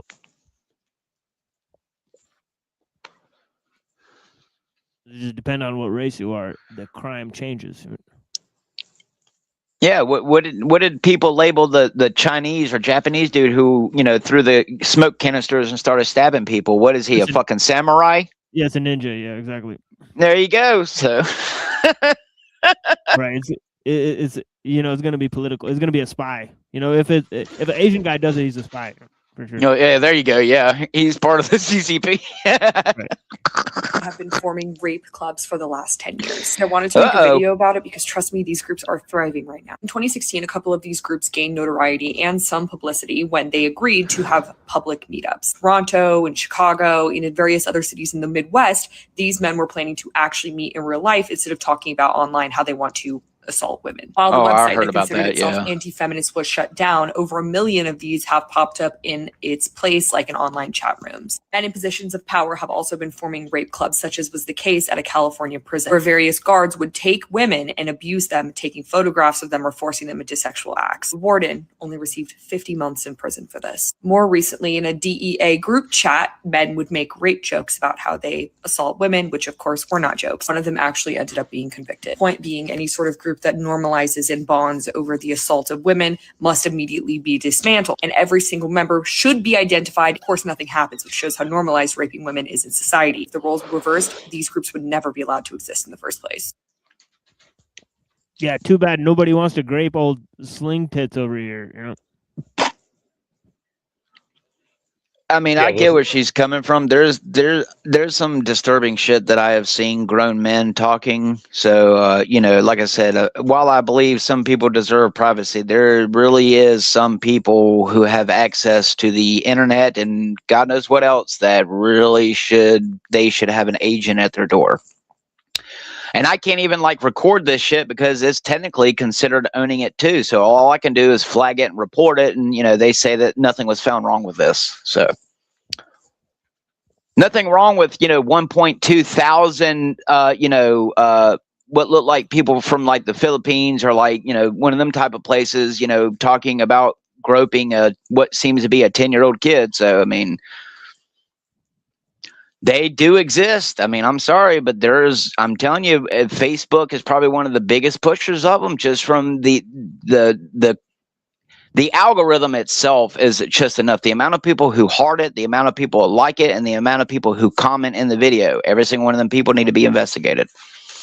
So, and they all run in The secret to groups. stopping racism in America is with parenting. There are 3 reasons for this. The first is that racism in white people is often generational, meaning the same racist attitudes about people of color are passed down through the generations through comments that they make at the dinner table, or through social conditioning, telling their children not to go to certain parts of town, telling them that cities are dangerous, watching Fox, watching propaganda, and then in turn, those children internalizing those beliefs. Number 2, white parents do not discipline their kids. They do not teach them the consequences of their actions. Yeah, Fact of the matter bullshit. is that white people see punishment as optional. And if they have money, it is optional. And so they teach their kids that there is always another way. They don't have to actually apologize. If their child barreled over another child at school unprovoked, they'd be like, well, why was that kid in your way? And it's just a constant string of excuses. So, And number 3, every white parents person avoid is just a diversity like the narcissistic plague. asshole. It's called white Right, flight. When a okay. school or neighborhood becomes dominated by people of color, white people literally leave and they go somewhere else to surround themselves with other white people. And this creates a lot of issues for young children to not have exposure to people of color, to come to the realization on their own that racism is fucking stupid.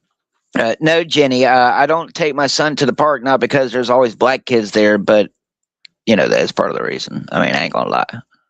Sorry, it's a little uncomfortable when I take your kid to a park when, half the kids who are there look like they could be hiding a goddamn fucking Uzi underneath their pants that are around their kneecaps. Sorry. See, this is because you haven't culturally enriched them to think that, like, well, if you get shot, you want it to be by a black guy at a park. I mean, come on. Hello.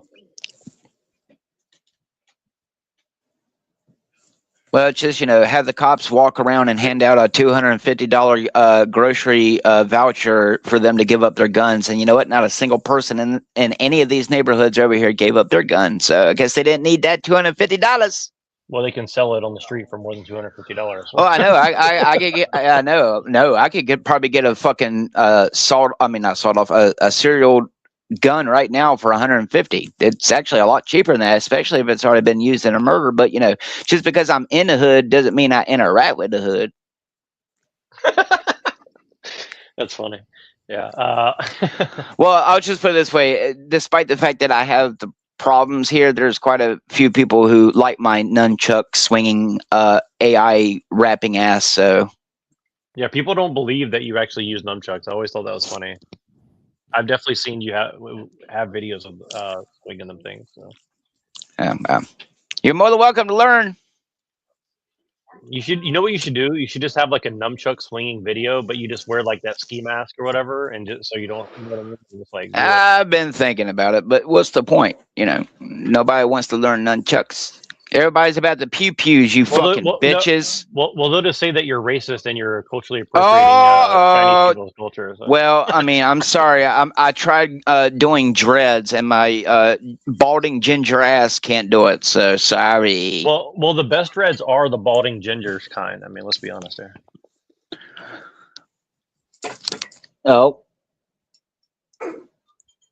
Fetishization is rooted in white supremacy and colonization. The first point, the whole foundation of fetishization is that all sexualized racial stereotypes and tropes are from the white point of view. The stereotype that Asian women are subservient, that Latina women are spicy, over-sexualization of black men, all of those originated from the white point of view. They created fetishization, the whole standard of it. And it's not just land that gets colonized. When colonizers come, they see everything as a resource, including the people. So when Japan colonized Korea, they saw the woman not as women and human beings, but as resources for them to have pleasure. But with white colonizers, you add in this idea of exoticism, which again is rooted in the fact that they believe that white people are the standard, making everyone else exotic comparatively. I mean, this isn't even Pocahontas. Her real name was Amanute, which they renamed her to Rebecca. And as you can see, they dressed her up to basically present as white, because fetishization isn't appreciation. It's a colonizing of a person. And especially if you start to see a pattern in their dating history, then it's become obvious that they've reduced these people down to traits. And at that point, They've stopped humanizing and are now consuming, which is the reason why they're able to trade them out for someone who looks almost exactly the same, because it's not about the human being. It's about their traits. It's like loving your phone because it's brand new, it has these brand new features, but then as soon as a new phone comes out with new features, this phone that you loved, you immediately throw it away or sell it to get a new phone. You didn't love the phone, you love the features, which is why you're able to replace it with something very similar so easily. I mean, think about it. Slave owners had so many children with their female slaves that there's even a term for the children that came from that situation. And I don't think anyone is arguing that because those men were able to, you know, to be able to have those relations with these women, that they loved them. No. It was about owning property and control, which just proves that desire, love, and respect are not related in any way. So yeah, someone can be married to a person of color or an immigrant and still be part of a system that harms immigrants and people of color, because that's not a paradox. That's structural. You see, white supremacy doesn't require also someone to called hate being, you know, rich and powerful too. And, you know, basically you can do whatever you want. And unless somehow, you know, it's brought to light and somehow does make it a court, Johnny Depp, you know, I mean. But like this guy makes no fucking sense. Everything he said doesn't like actually string together. It's like 5 different non sequiturs string together. Right. Like it's like an argument. It's like, it's literally Right. He's like, retardation. As if rich people can't like divorce and remarry in the same like race of people. I mean, I don't know. It could be and or obviously, you know, it probably does go on, especially in Hollywood. I mean, kind of, you can't use rich people really as an example. I mean, you know, maybe Nicolas Cage just like his pussy sideways. I mean, who knows?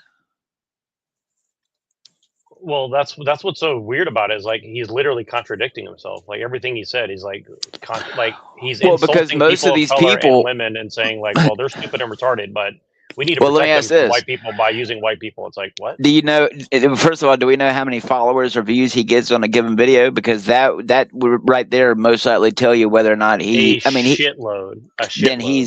Then either a he's 100% paid to get on there and talk about exactly what he's talking about, or he started kind of like, I'm not going to name them, but like some other people who we know who started out here in certain communities as like actually part of the community, and then like after a while they get infiltrated and switch.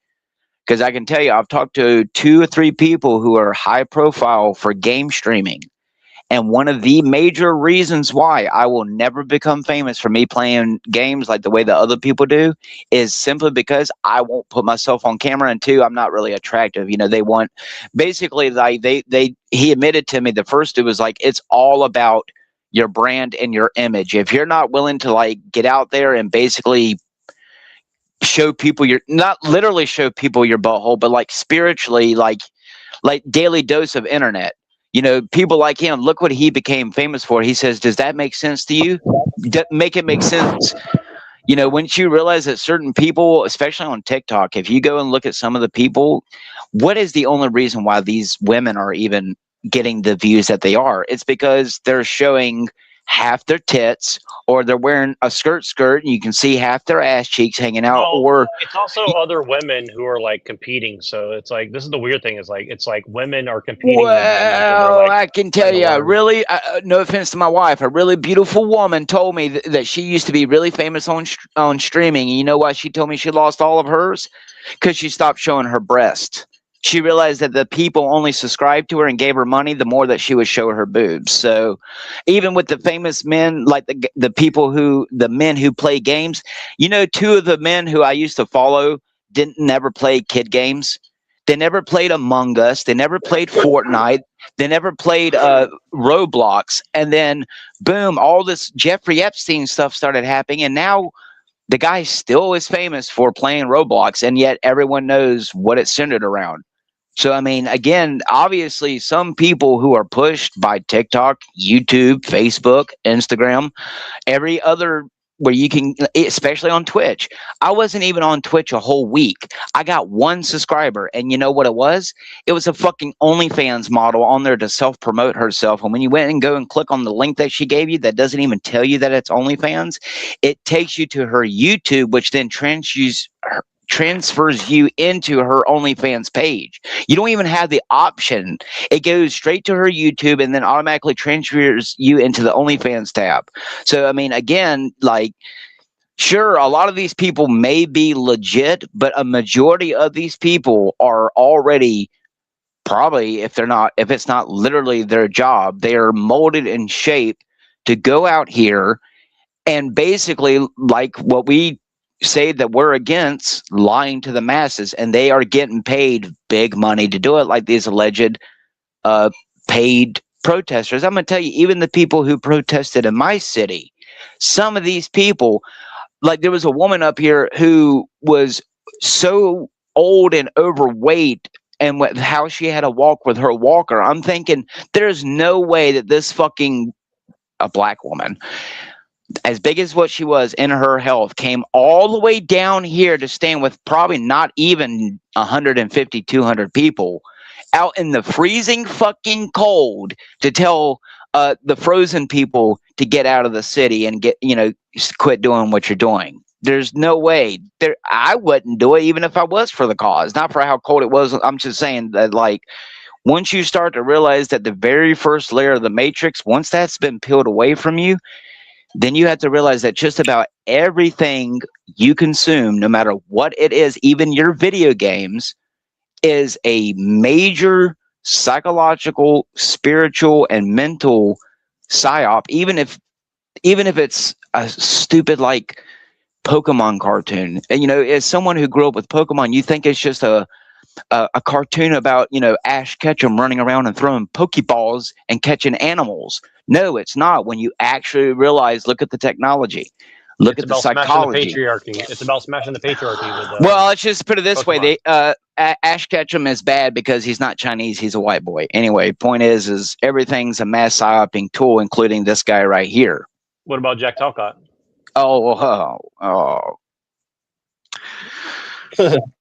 Point in their lives right now, and as someone who's been online through the Bing Shaling of it all, I find this There you go, another bad white man. fascinating. On the surface, it's a funny meme, but on a deeper level, I think it reflects a rising disillusionment that people have towards Western legitimacy amidst deteriorating material conditions. Anti-China sentiment in the West has existed for centuries, but has shifted from plain xenophobia to political strategy in the past 2 decades. As China rose in economic and military power, it ended America's reign as the sole global superpower, and so it became favorable to spread narratives of fear and suspicion to limit its influence. China in Western media was framed as a foil to the US. Where America was free, China was repressive, and this narrative held strong for a really long time, not just because of the messaging alone, but because people's material conditions supported it. After the adoption of Keynesian economic policies post-World War II, middle-class American life did indeed look like upward mobility. And in the 2010s, Obama-era millennial woke also helped support this whole America land of the free thing. But as we know, this hasn't been the case for a while now. And in the Big 26, people are fed up with the narrative of Western supremacy as people are living lives that directly contradict this ideal. Values that are supposed to signal Western supremacy, like freedom, prosperity, democracy, are falling apart in front of our eyes. So when that same state tells you that China lacks freedom or welcome to the LARP! Because it's like, okay, girl, the call's coming from the sound of the house. This collapse of a prevailing paradigm, as fueled by a contradiction between ideology and material reality, is an example of what Marx and Engels called historical materialism. According to them, the nature of individuals depends on the material conditions determining their production. Essentially, historical materialism argues that ideology is not formed in a vacuum, but rather shaped by our material reality. So, from the shift in material conditions, a newfound skepticism emerges. This then sets the stage for this is exactly what I was pointing out with the good thing World War III is coming. Guy. Right, where the conservative guy had a comment there, right, and he was saying basically if you change the material conditions of the society, it would turn into a right-wing fantasy land, right? And it's like that's not how it works. That's not how society changes, right? So he's kind of using historical materialism in order to argue for his position back there, right? And now they have a whole army of like cute girls on the internet saying the same thing, which is assuming they're real, assuming they are real. I'm telling you, some of the shit that I can generate is ridiculous. So imagine the people who have access. She must be real. She looks real.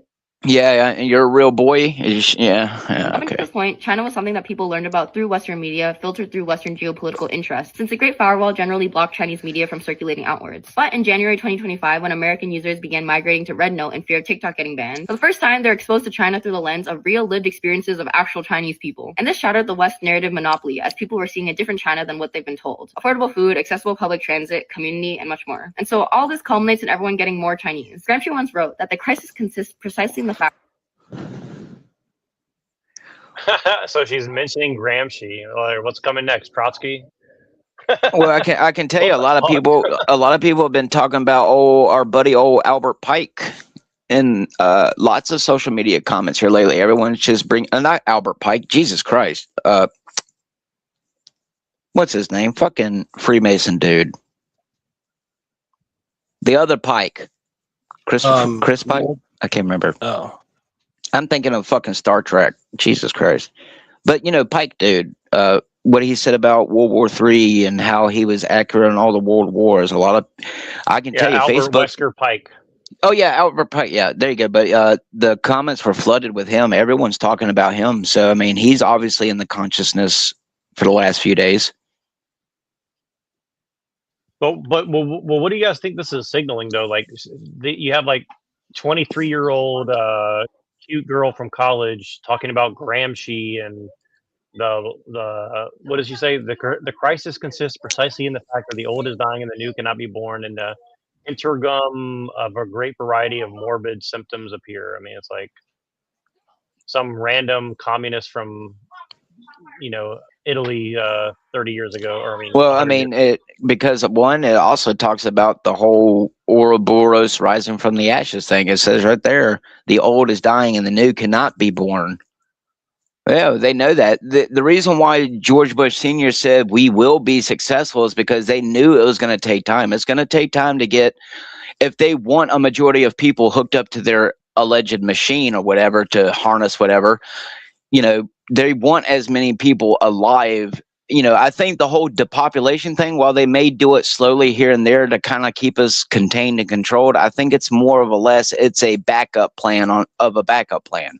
It's in case us, little ants decide to wake up and find out that there's more ants than grasshoppers, and they can just press whatever button and, watch from the windows as we're, like all the people inside the umbrella facility while they release the, toxins and you can't breathe. So it really comes back down to that. You have to understand, though, Jack, the New World Order, whether it's new or old, these people 100% believe that they have the right to do it, and I believe they've already succeeded. I think they're being told to wait. I don't think the Antichrist, if he is really on the earth, he hasn't come to the scene yet. Like some other Christians want to constantly Ouroboros and loop and say that, the mark of the beast has already happened. I don't believe that. Sorry. There's a lot of evidence to point that there is a lot of spiritual things that haven't happened and that's supposed to have happened. So I want to put this forward, that the microchip, which could be what do you call it? Like a metaphor to the computer chips that are in everybody's buying or selling devices. So I heard it said in a song, this is just a stupid song, but if you don't take the microchip, then you can't make any dollars. Well, that's been a part of that could be. Right. I think you're right, because like Alex Jones and these people used to talk about smart dust, and it's been memory hold now. But like 15, 20 years ago, everybody's talking about smart dust. How like that could be what they're doing with the did y'all spraying not of the see? stuff, Did y'all not see what wasn't it on TikTok too? Of them people like what we had here, which I didn't witness the sparkles allegedly, but these people were recording that fog here like less than a week ago or so that was rolling through where they were living. And I can tell you that ain't no fucking fog, because I mean it looked like it was snowing, but it like wasn't snow, it wasn't melting, but it was like little shiny particles that was flying in the fucking fog. So I mean I'm just gonna tell you from what we witnessed from them spraying not even 3 weeks ago and how we caught that shit, I can tell you we didn't go around anyone to catch that shit. And the fact is we got that alleged normal snow. And then, because see, TML got the snow a few days before we did, and then we got our snow, and then it cleared up for a few days. They sprayed the sky the entire 2 weeks after that snow. We were outside one day. They sprayed the sky real good, and we were immediately, and we were at the park. We hadn't even touched any equipment. We literally just walked into the park, opened up a thing of grapes, and started eating grapes. And within an hour, she was already starting to feel symptoms of what everyone on TikTok was claiming that super flu was going around. So So like this mark of the beast, I don't think it has to be put physically inside of you, but like maybe the more connected to the system you are, the more money you'll make, and that's where if you don't take the chip, you won't make money because that's kind of saying like you'll make the most money the more connected to the system you are. Usually, I think is like the idea. So Oh, like what's this wrong? whole You don't want to turn in your grandmama for a shekel? Well, that's definitely what they're going to no. push. I mean, that's the new economy now. Is like, if you want to be the most, whatever, the most, the You need to best have version of bots. You yourself. don't. Yeah. Yeah, you need to like be more connected and more. I have a video by Scott Adams that was sent to me too. That was kind of talking about like skill stacking and like get better at social media and get better at all this. And like, yeah, it's true in a sense, but it's also like, you're kind of like begging for your own enslavement. And like, I admit that too, but it's almost like that's just the whole economy in the future, I think. I mean, Look at there, it's Squid here Games. now. Got the It's here Squid now, Games and the man. Like Hunger Games. it's just here now. Like if you're not connected to the computer, and if you don't have bots working for you, you're like it's not like how successful is it going to be? So therefore, you could say like, okay, someone who's not connected to the system via chipping, whether it's inside them or not, at this point, it's not really. But maybe there's more than what we even know. But yeah, I think that the beast system thing, it's already, you could say it's already here, at least in some senses that we're operating on. So I think that's part of like the thing where they say, oh, like look out, the new world order is coming. Yeah. Well, this next video I'm gonna play is a good example of that. So let me play the video first, and then I'll show you this guy's account. And then I think if you see what I'm talking about, like you'll see like this seems unrelated, but just watch this video for a second.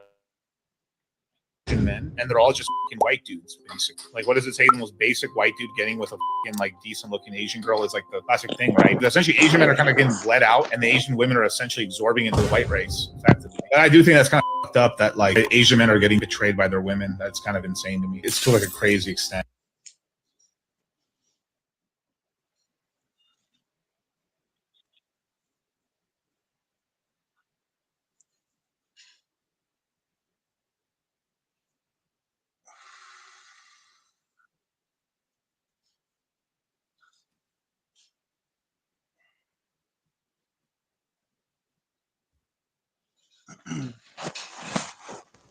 Wait, what happened?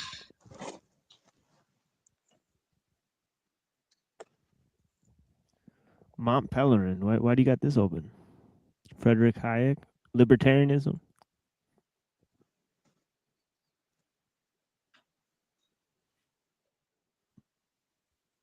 Ludwig von Mises.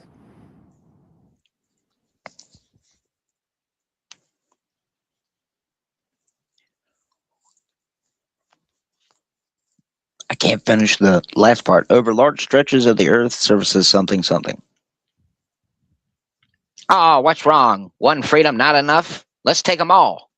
So this account that's making this video about like Asian women and white guys, it's a crypto, scam channel where it's like, oh, like let me sell you some like worthless crypto and pull the rug from you. And he's like over here saying like, oh, I become rich, and because like all in his comments, anybody who disagrees with him in these videos that he's making is like, oh, well, you're poor and we're rich, and I wrote, and it's just funny. It's like, it's like so you're like some scam artist and you're like browbeating people, in like a relationship or something. It's like it's just kind of bizarre, because it's basically like let's merge conspiracy theory with like you know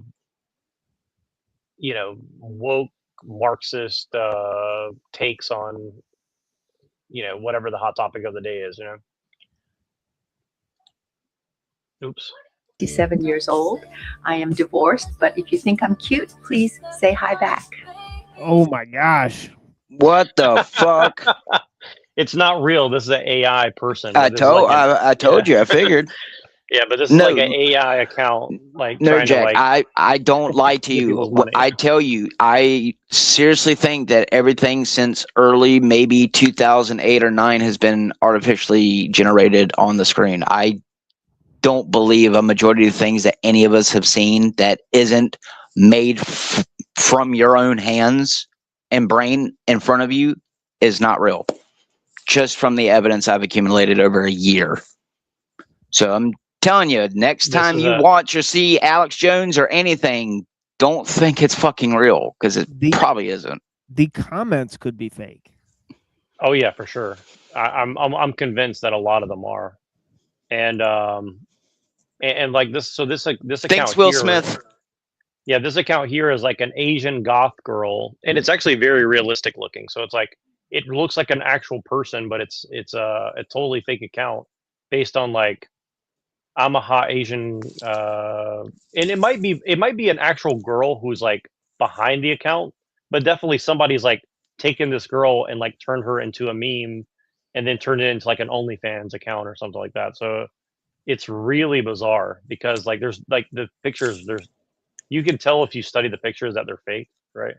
Welcome to one of the biggest scams of OnlyFans. I found out yesterday. That's why I made a song about it. Almost all of OnlyFans is auto-generated. Ha, you dumb motherfuckers. Oh, old Sugar Tits is back. Yep. Well, what you'll find is like I think a lot of the stuff is they're scamming like just a few guys. Like one OnlyFans account gets like 95% of their money from like one or two people, right? But on the other side of it, dudes would drop hundreds of dollars. It's well, but it's usually like some like autistic retarded guy who has like more money than brains, and he's like thinking he's gonna get a girlfriend out of it or something like that, right? And then that's why there's a lot of these girls getting like offed by some retarded guy who thought he was going to get a piece or something. Among half of these dudes are probably the same ones who are like the ones commenting on them kid videos. So I mean, most of these guys just want to grape and do whatever. So well, and the level of psyops that I personally confirmed around this type of material, not even like OnlyFans specific, but like also just like stories about dating or something like that. Like it's being produced by people that are just making stories up in like ChatGPT and like making an account, right? yes, and allegedly they were trying to put a pin in those type of accounts, but I'm not seeing really any. Yeah, they allegedly can't catch the real life pedos, so I don't see how they're catching the fake ones. The emotional intelligence of 5-year-olds. And that specifically extends to their knowledge of racism. So while people of color grew up experiencing racism and knew what it was before they could even articulate it, white people are intentionally sheltered and kept away from that. And because white people don't engage in conversations about race, they often perpetuate white supremacy even without knowing it. Because most white parents think that it's too disturbing for young white kids to learn about what their ancestors She's probably did getting to paid to say this shit if That's it's why even a real specifically person. my content, I cater towards white people because genuinely their knowledge of these things is so low. And it's hilarious because the essence of my content is, hey guys, it's bad to be racist. Like, don't do that. And here's why you shouldn't say the N-word. Here's the history behind the word. No, you actually can't say a slur even if other people say it because it's bad and it hurts people's feelings. Like, I'm basically just gentle parenting them on my channel, and that's what pisses white people off so much because even in the very watered down version that I present to them, they do not want to hear it. It's actually insane. Yes, that's why you had to put up makeup, and that's why you had to put up your hair, and that's why you had to make sure that your boobs were perfectly positioned so that way us men would only care to want to come and listen to you so we can stare at your tits. Fucking get the fuck out of here. The whole fucking world is so fucking screwed. I have to deal with all of you motherfuckers. I mean, there are white people that never see like the inner city. I can agree. Yeah, So I think she's like, yeah. I think she's like saying like, oh, look, this is the market that I'm telling you about of these white people. and they don't know what the fuck's going on. And so I think I'm going to tell them about it. Well, God forbid we have our preferences. What if one day I want to go and eat Chinese and the next day I want to go and eat fucking Japanese? Is that a bad thing? There's a guy on on the Orthodox Guy channel, right, who's like a Somalian guy who like used to be Muslim, and his whole thing is like he's against Somalians, he's against Muslims. All right, so like the whole thing. So I think that's basically what she's doing, but just in a different way, right? She's just like, Yeah. she's like doing the self-hating guy role, whatever. Selling out our own race. Hell yeah, do it. Well, this is the thing is like, this is the interesting thing is like Brown's Boy says all the time is like they're like this is like literally actors playing a role, but I'm just trying to point out like it's so widespread. Like almost every social media avenue you pull up, you're gonna find like a different cast and crew, and like lighting and settings and like master key grips or whatever.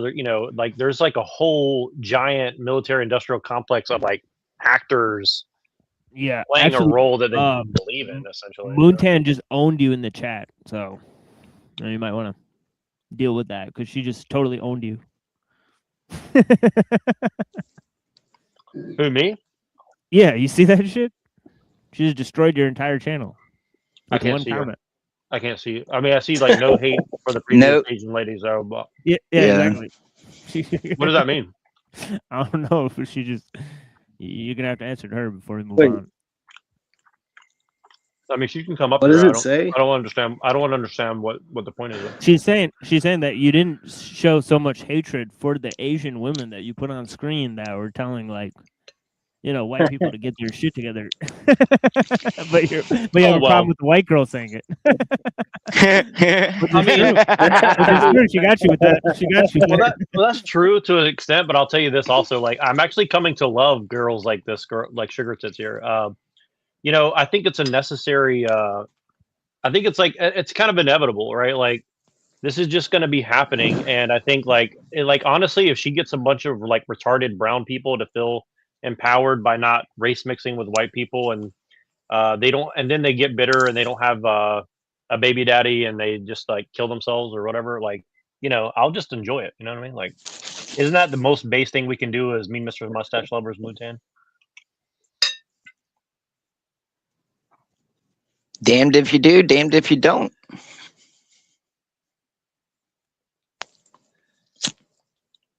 Speaking of Asian girls, I won't talk shit about. Let's see what she said.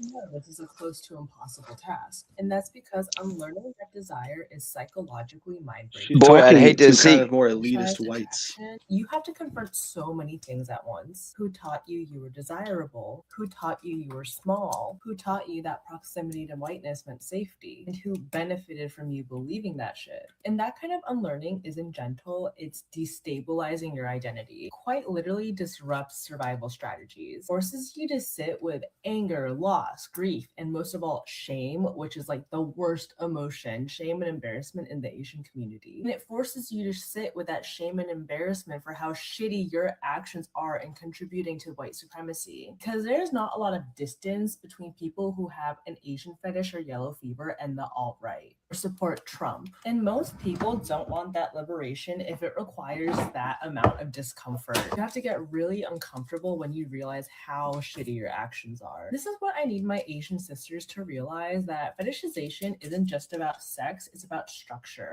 systemic structure. It's about giving validation to the world and the people who literally devalue you. I am particularly speaking to East Asian women because East Asian women want to be seen so badly even when that gaze is violent. So when people ask, why can't Asian women just stop dating men with yellow fever or yellow fetish? It's because it would require undoing years of racial conditioning, and that process is more akin to losing oxygen before it feels like freedom. I'm aware that there are dumb bitches that like to be fetishized, and I am not speaking to those smooth-brained hoes because I literally don't know how to talk to them and I've never met one in real. You don't rewire a brain without a little bit of shame and pressure. You don't unlearn survival without some friction. And you don't exit a system that rewarded you without mourning what it gave you, even if what it gave you was false protection and lies. No, this isn't about logic. This process for East Asian women is about whether they're ready to endure the psychological warfare that it will cost them to actually truly becoming free. And honestly, most aren't ready yet, but I'm hoping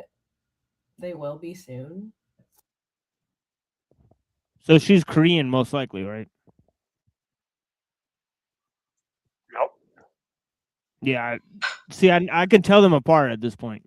All right, like they have different shaped heads for sure. You know, like Yeah, they do. the Chinese have like round shaped heads. You know, the Japanese heads are more square, and the Korean heads are more oval. And so you can Yeah, pretty you're right. easily tell them apart if you take a look at them closely. Yeah, you have to. Yeah, you have to become like a phrenologist. You got to get the calipers out and start measuring their cranium. I'm just kidding. I'm just kidding. Yo. She's got 20 more thousandths of an inch from her left eye to her right eye, the outer diameter. No, for me, I can tell by her nose Yeah, shape. Like her nose is Yo, very and particular. You know. maybe we can start measuring the J's, like the pupil size.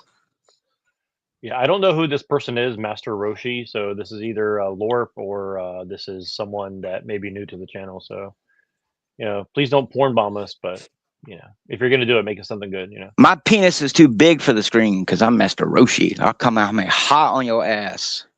Oh, perfect. I don't know what Master Roshi is, but it sounds racist. I like it already. I'm trying to look up what is infobiophilia. It's specific sexual interest in mid to late adolescence, distinct from what? What does that mean? She's saying that love for Asian girls is basically PDF stuff, and there may be some sort of truth to that because it's like I they look like mean, little girls for longer. I mean, what the so does fuck that did mean- I just teleport back into? So does that mean? That's what she said. So does that? Okay, great. So does that mean that all Asian men are PDF files now?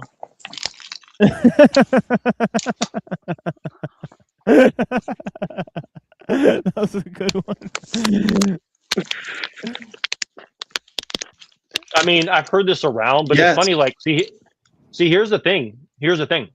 Thank you for your answer, Brownswell. So here's what's funny about that is like, Pill Eaters made the argument that women like this, they're doing white nationalist propaganda, so they're actually trying to stop white people from race mixing. I think there's a case for that. I think that's what this is. This is like the Jewish masters trying to keep their white cattle from breeding too much, because then they're like, well, they might have a body politic away from this Judaized world. So we're not quite ready for that yet. Let's pump the brakes on the Kalergi until we can get a better grip of the rest of the world. That would come back to the whole eugenics thing. I mean, Well, here's what I would say to Moontan. I mean, look, if you got a bunch of Germanic lasses that are ready to, date a strapping young Germanic man like myself, I mean, please send them my way. I mean, my DMs are open, on every platform. So. I thought I heard her trying to tell Asian women that participating with white supremacy, and I was trying to figure like what was she saying that they were doing other than marrying them or something like. Yeah. Maybe I was the girl before. She's basically saying, she's basically saying like, she's basically telling them like, don't fuck anybody who's white, because white people are inherently like racist and alt-right neo-Nazis, and so even if they don't think they are just like by the destiny of them being born with non-melanated You know, so like they're like fuck anybody but white people is basically what she's saying in like a academic sense. Yes, go have children with a Latino lady who are known for being crazy. Yes, go populate with that. Aliba, aliba, aliba. But here's the thing: is like white Is women it already legal? aren't reproducing with their own people. So does that mean that that white women have betrayed their own men? Could we make that case? I mean, if I'm gonna be honest, if I never really paid attention, but there does seem to be more white women with black dudes in this state than what I've seen Oriental. I would take that back. The sweet old Chinese lady we know, she's married to a white man, and they claimed that they used to be millionaires and that they gave and spent all their money throughout their lives, and they chose to live small now. I mean, that's a clear evident sign. I mean, you know, she's kind of sick and has memory issues, and he kind of lets her do her own thing. But I mean, I don't really know much about their relationship, but I mean, they used to live in California too, actually. That's the crazy thing. But yeah, I mean, there's not really a lot of Oriental people that seem to be in this area. Like, there's a few Oriental stores, like the people I know who own the store or whatever. They have like a little Chinatown part where they're like, you know, Chinese people live in, but there's not really that many. My city probably is a majority of white. Okay, hold on. We have to look at something here. Okay. We can't. I'm going to read Moontan's thing. We can't deny that there are white men who go to these countries to exploit socioeconomic disadvantaged women. I mean, I if take you that back. in a pure Fucking economic, and I guess you could say that, but it's like, okay, so that means that all sex is exploitation of women now? I mean, I think that's kind of what you're going to have to entail if you're saying that, right? Like, are you saying that women are just a resource to be exploited regardless, or are you saying that men are incapable of love of anybody other than someone who's like one to one exactly like them? I mean, I don't know. I mean, I mean, it seems like you're saying that like uh, people of different races aren't colors. I mean, Moontan, if you want to come up and argue at this point, I would love to hear it. But then it's like, okay, well, that's actually false. Men race mix more. Look at the statistics. It's like, well, it takes two to tango. So like by definition, it would have to be equal parts, unless you're talking about gay men as well. So I mean, I don't know what that means exactly. Like men race mix more. Well, I mean, men generally have sex with more partners on average than women, at least in the past. I mean, so I don't know. I mean, allegedly, maybe that's not true. I don't know, but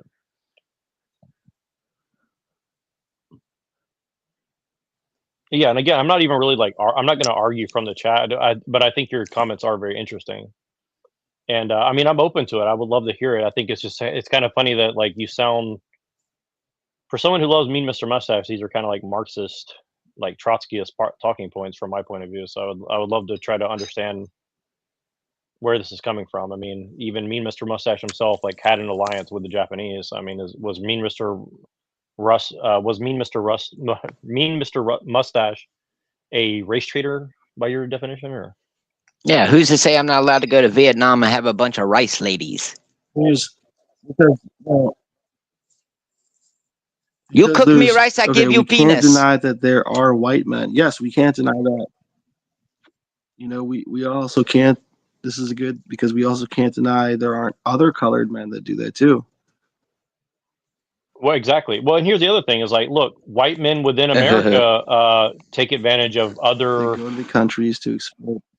Well, look. Here's the thing: if I go pick up a crackhead on the street and I feed her and give her some food and she fucks me, am I exploiting her in a different way than if I go to another country and we have I'm a poor white guy, they're a poor person, but because I have more money, relative to where they're at, I can afford to like spend time with this person or something. Like it seems kind I of mean, like yeah, a prostitute's a prostitute. I mean, you know, I mean, I've been to other countries and like most of the men that I met were not there to quote unquote exploit women. They were there to like relax and chill. They weren't there to like, say, well, this woman's desperate, she's gonna have sex with me. I mean, I know that happens, but you know, I don't think that's like the primary reason why people are leaving it. I mean, why would somebody travel across the world to go get laid if they could just do it where they're at and like have a loving relationship at home, or even multiple partners at home, right? Like, I mean, it seems like it's just you're anti-sex for men. Like men are Yeah, in a world anti-sex or in a something. world of pornography, you know, it doesn't seem to be that hard to get a woman to spread a leg, even if it's not for money. But allegedly, if your dick's big enough, they're willing to just jump on it. So make that make sense. I mean, I think it's on both sides of the coin. You can choose to have sex with one person, or Right. you can choose to have sex with many Well, people. You know, here's the one thing race is or no like, race. Have sex with from my yourself. You're already doing it. from my perspective, Moontan's also kind of like stripping women of accountability, which I think is kind of like, well, you know, are you saying women are incapable of taking accountability and responsibility for their own actions, or what? I mean, what's going on here?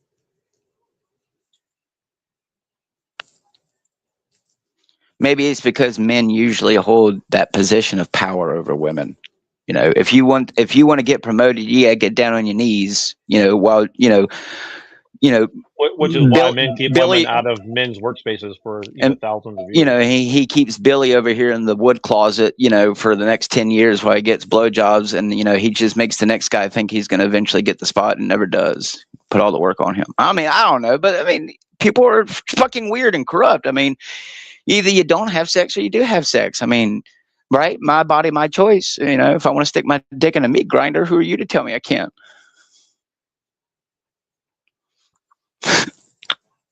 I mean, you're saying I'm straw manning, but it's kind of like, you know, you're not coming up on here to like talk out your points. You're just kind of saying like talking points that are out of context. I'm not even talking shit. It's just like, what am I supposed to respond to?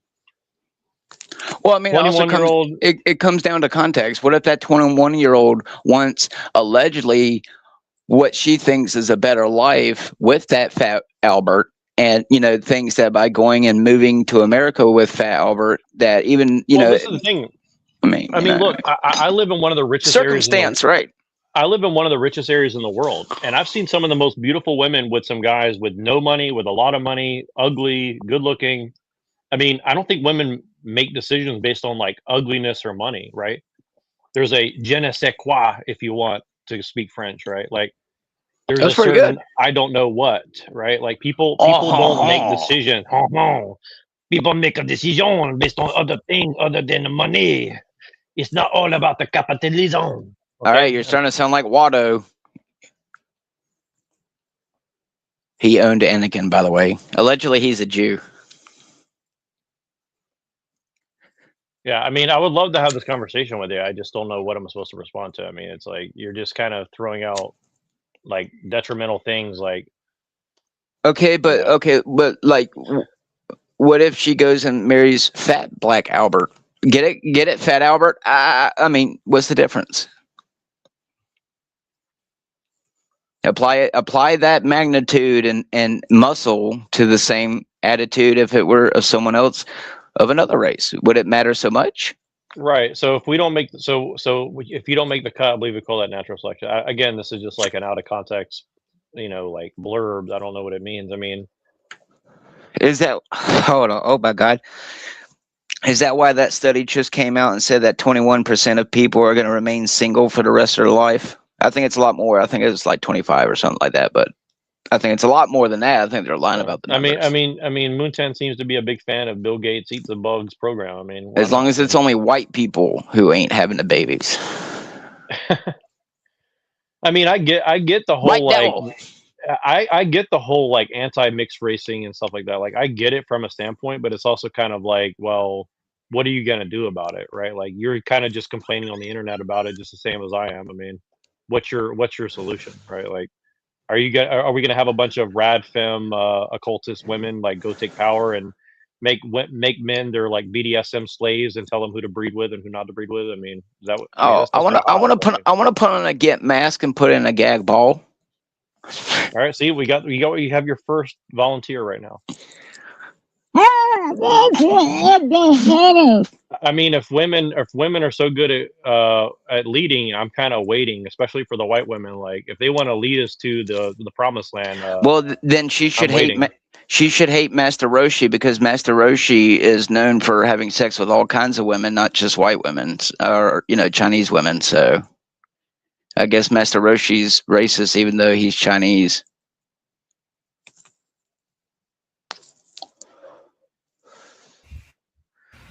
You're surrounded by a lot of good men, but I mean, you're not like in a relationship, but from what I understand, right? So I mean, do we want to go and like psychoanalyze you? Do you want me to pull out the Freudian book here, and we'll do like a little like personality test or something, or what are we doing? I can't help you are having a triggered Pavlovian response. I mean, how do we know that you're not having a triggered? Ronnie's probably autistic. A triggered Pavlovian response. Like, I mean, you're just a person allegedly typing in a chat. So, I mean, this is kind of like hot. This is kind of like what do you call it when like a woman wants to get bullied by a guy and then they ask him out, like, is this what we're doing? Like, what's going on? She want to feel them love handles. Yeah, well, I mean, it goes to say that, everyone's going to have an issue with something. Me particularly, I can't stop anyone from race mixing. People are going to fucking do what they want. It's just, I think you should do it, Again, I've had sex thousands of times in my life with the same girl over, like years of a relationship, and I only had a child once. And I can tell you, there's no excuse. So. I mean, and so I guess it's like, okay, so are you going to go tell black guys not to go hook up with Asian women next, or you just say, well, I don't care. You only care about white people. Well, what do you mean by white? Like, are Polish people white? Are Russian people white? Are Netherland people white? I mean, what constitutes white? I mean, I'm an Amerimut. I'm a mix of different types of white people from Northern Europe, right? So, which one do I have to pick? Do I have to pick and choose which ones I'm a part of or whatever? Or I don't know. I mean, it's just kind of a weird argument here. It's, is it the blood? So are we like blood worshippers now? Like, are we the Jews now? Where we're like, well, we need to follow the matrilineal line of this, who has this bloodline, and I mean, I'm just trying to understand like what's the argument? Like, are we like blood worshippers now? We're gonna like who has the purest amount of. That's right. That's right. Prima noctra. As lords of these lands, it is my noble right to take the bride into my bed on the first night of her union. Oh, by God, you will not. It is my noble right. Well, Moontan's saying, I never said women should leave, but it's like, well, why are you opening your mouth then? Shouldn't you be in the kitchen making somebody a sandwich instead of telling me who I should and should not have sex with or whatever? I mean, that's sexist. You shouldn't say that. That's bad. What's wrong with you, Jack? I'm not even saying it to insult. I'm saying like this is like the logical consequence of your argument, right? Like you're saying like, well, I don't like this, I don't like that. It's like, well, when did men ever ask women's opinion about who they should or should not have kids with? I mean, the Bible is pretty clear that like people of different tribes hooked up and had kids and blah blah blah blah. So I mean, it's only the Jews that said, well, we need to make some sort of special rules. I mean, it's kind of like a Jewish thing in my opinion. It's like, well,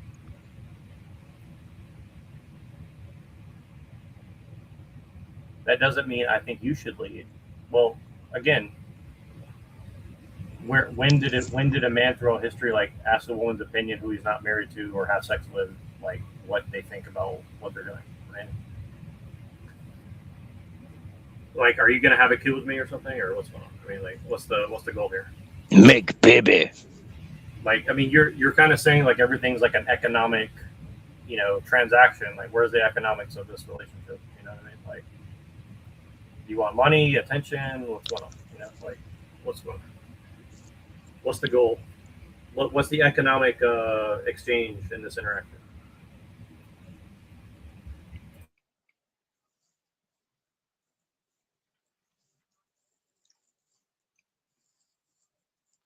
She said the white people been in the light long enough. It's time for the others to shine. But it's kind of hard because they're darker. You got to apply more light. I do what I want. Well, I mean, How's that working out for you? Is that working out well for you or bad for you?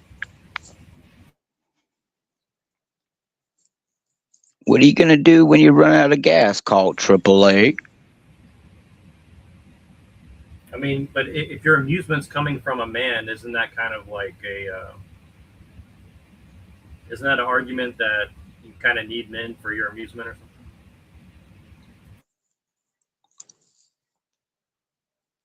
Are we like a dead mouse that you play with and that's out or something, or what?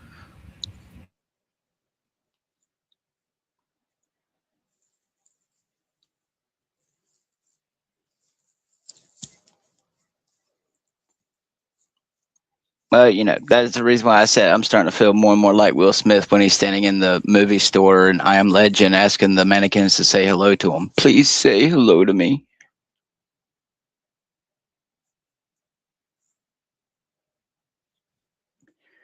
We gotta go, Sam. We gotta go. So the Mont Pelerin Society is a society that advocates for freedom of expression, free market economic policies, and an open society. Uh-oh. Private sector can replace many functions currently provided by government entities. Revenue. It seems pretty small. Texas Tech University. Classical liberalism, neoliberalism. Ordoliberalism. What is that? Never heard of that. Is the German variant of economic liberalism. Interesting. This is the part that I wanted to read, the over large stretches of the earth. The NPS was originally named by the Acton-Tocqueville Society. Frank Knight protested against naming the group after the two Roman Catholic aristocrats, and Ludwig von Mises expressed concern that the mistakes by Acton and Tocqueville would be connected with the society. Isn't that interesting? That's the guy that Pinoid's kind of been obsessed with. That's kind of interesting. And then well, he's a really important sort of author. Like in terms of proto-conservatism, right? What way? Well, he lays down this whole concept of massification within American society. And he talks about how religion is the good part of America and, liberalism is sort of the bad part of America. So if you read Democracy in America, he's sort of talking about like how the Americans are these unique people, and that's because of two things. It's because of freedom and religion, right? And it's like, they have a quietude that is very unique, but they also have a sort of democratic way of life where everybody's more or less the same, everybody's more or less equals, unlike French society. So he's comparing it to how French society is sort of rigidly hierarchical at the time, at least, and so it's pretty interesting analysis. He was also a student of Rousseau. He sort of, rejected the ideas of the Enlightenment and so on and so forth, to a certain extent. Boy, it's crazy to think how many regime changes have happened and you don't even know because they managed to hide it or lie about it. Yeah, but that Democracy in America is like a beast of a work that explains American culture and society. He came from France and like stayed in America for a while and then wrote the book. And yeah, it's just fucking incredible. And it's an incredible piece of work. It's like 1,000 pages long. If you like get deep into political science, especially like America, you're gonna end up reading it.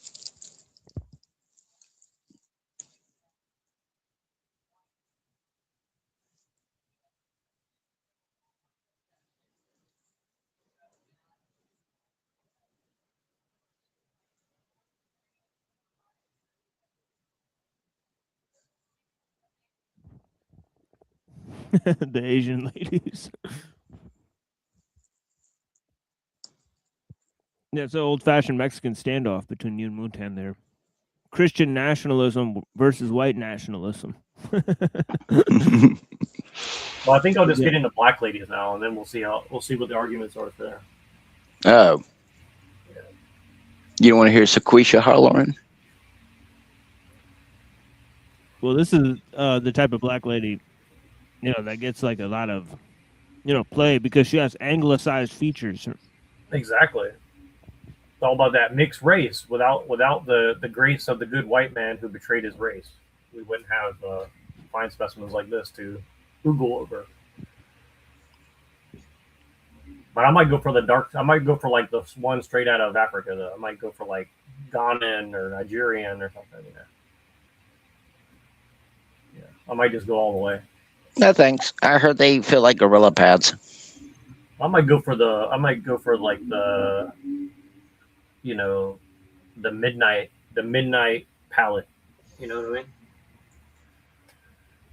All right. So the analysis and exploration of the nature of the present crisis to bring home to others the essential moral and economic origins.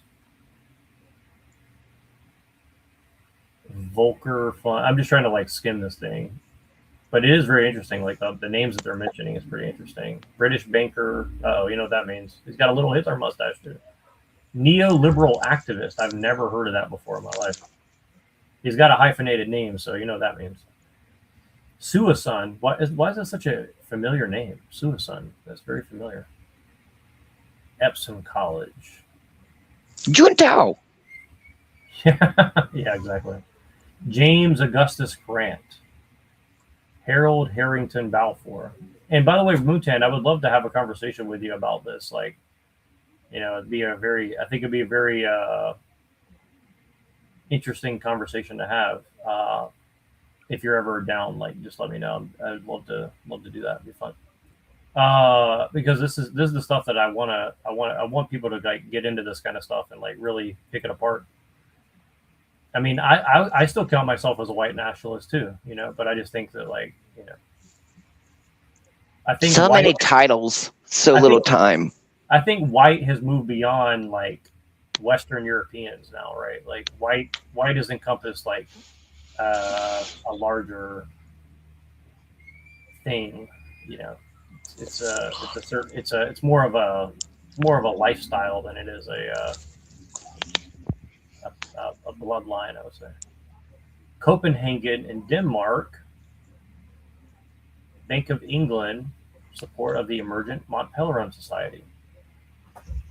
Let's see here. Society for Individual Freedom. You wanted to watch stuff, you can. So, Credit Suisse. See, so this is where it gets interesting. See this? You were talking about you think Thiel's a part of this. Well, this is where this is the bank that Peter Thiel got his start at, right? So this is what I've been talking about. It's like people always just go to Thiel and talk about PayPal, but he actually learned through Credit Suisse. You know what I'm saying? So Credit Suisse is basically like the FSB, the Financial Stability Board, considered to be a global systemically important bank. It's the primary dealer and forex counterparty of the Federal Reserve. So this is like the silent partner in the Federal Reserve. You understand what I'm saying? So this is kind of where I'm getting at with the Thiel stuff, right? Like people are looking at Thiel and crypto and all this shit and like looking at it as like separate things. But I think if you go back and look, it's like this kind of like weird, let's see who started Credit Suisse. A Swiss banker magnate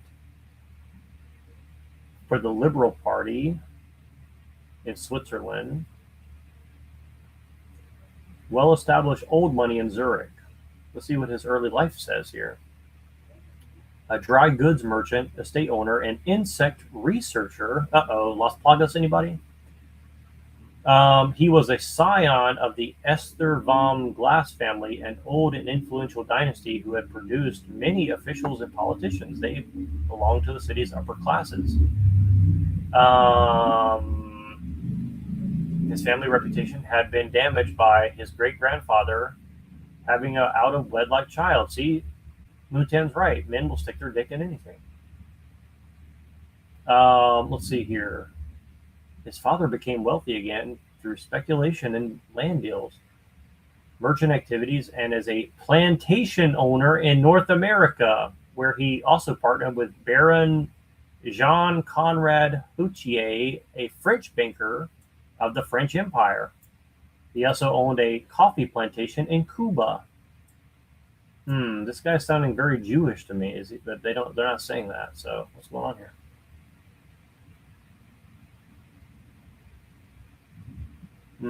They don't show his like family history here. So what's going on here? Lydia, Swiss patron of the arts. Is this like Charlie Kirk's wife family stuff or something? What's going on here? Zurich, Switzerland. Machine, is there a long history of Jews in Switzerland and Zurich and stuff like that? I mean, not that I'm familiar with. I know, like, usually it's like Poland and Lithuania where they've been like a long time. Federal Polytechnic Institute.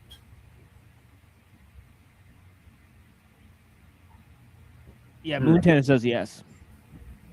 Yeah. I had a feeling there was. I wasn't sure, though. Like, yeah, like, because you hear like the Swiss banks and you hear like the Jewish banks. So there's got to be like some link.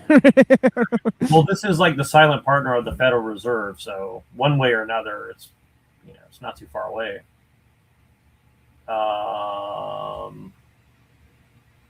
But see, like, look, this is the thing. So this guy married someone from his own race, and it says that he faced serious health problems. He had bouts of ill health throughout his life. Blah, blah, blah, blah, blah. So, like, was his wife only with him because he had money? I mean, he had asthma, fever, eye conditions, boils. I mean, she wasn't with him for his good looks. I mean, that's, carbuncles, whatever the hell that is.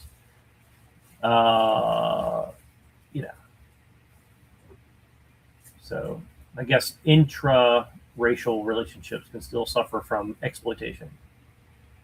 I want to know if this dude's a Jew. That's what I want to know. Let me find out. Let me Google this. Maybe it's not important, but I'll look up who the current.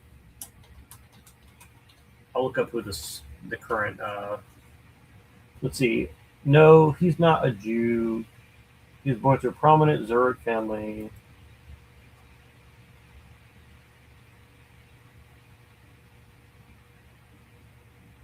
See, it doesn't say anything, so like that's suspicious to me. It's like they say, well, we don't know if he's a Jew or not. It doesn't say one way or the other, but he's not a Jew. It's like, well, okay. Let's see here. Jacob. I saw some Jacob name in here. Where's that at? Giovanni. Where's it at? Where's that? Jake. Yeah, Switzerland, they all have guns and nobody shoots up anything. It's crazy. Well, that's just because their white supremacy is so strong. I mean, it's not because they're white. It's probably because they don't have fucking mentally insane people, most likely. Yeah. I don't know. It's pretty weird. Yeah, that is a good point, though. Let's see. Radical measure, often a voice of moderation against the advocacy of radical measures by. I don't know. It doesn't really say. See, that's weird though. Is like if they just say that like we don't know if he's Christian or Jew, but he's probably a Christian, and so just don't ask any more questions like that. That makes me more suspicious.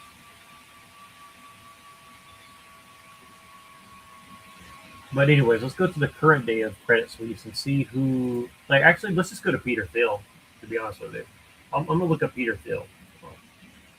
Did I ever show you the Peter Thiel like early career stuff? Let me show you this. So I don't think so. Yeah. So this is what's interesting. So early life and education, which is interesting in and of itself. But okay, so after he graduated from Stanford Law School, Thiel was a law clerk to the judge James Larry Edmondson of the Court of U.S. Appeals in the 11th Circuit. Which, let me just look up this guy for a second and see if there's something I missed last time. Okay. Jasper, Georgia, bachelor's degree from Emory University, Juris Doctor, blah, blah, blah, blah, University of Virginia Law School, 1990, la, la, la, la, la. Notable cases, 3-judge panel on the Elian Gonzalez. So he was a part of the Elian Gonzalez, should be sent back to Cuba and shit. That's interesting. Let's see what else. But yeah, it doesn't say much about him, but let's just go back. And then let's see. He then worked at a securities lawyer as a securities lawyer for Sullivan and Cromwell. So this is an interesting bank. Have you ever heard of Sullivan and Cromwell? An American multinational law firm headquartered in New York City. Blah blah blah blah blah. Key role in the development of corporate and financial law in the United States, including the development of shareholder derivatives, antitrust actions, federal law, income tax, and securities registration. It has advised transactions including the formation of U.S. Steel and the creation of Edison General Electric. So, yeah. Landmark deals, Ford Motor Company, $643 million offering in 1956. Internationally, the firm has a long history of involvement from financing America's infrastructure to advising the Panama Canal Authority. It was among the first U.S. firms to open overseas offices, although its history includes controversial actions such as aiding Nazi Germany's arms buildup and involvement in the 1954 Guatemalan coup d'etat. That's not suspicious at all.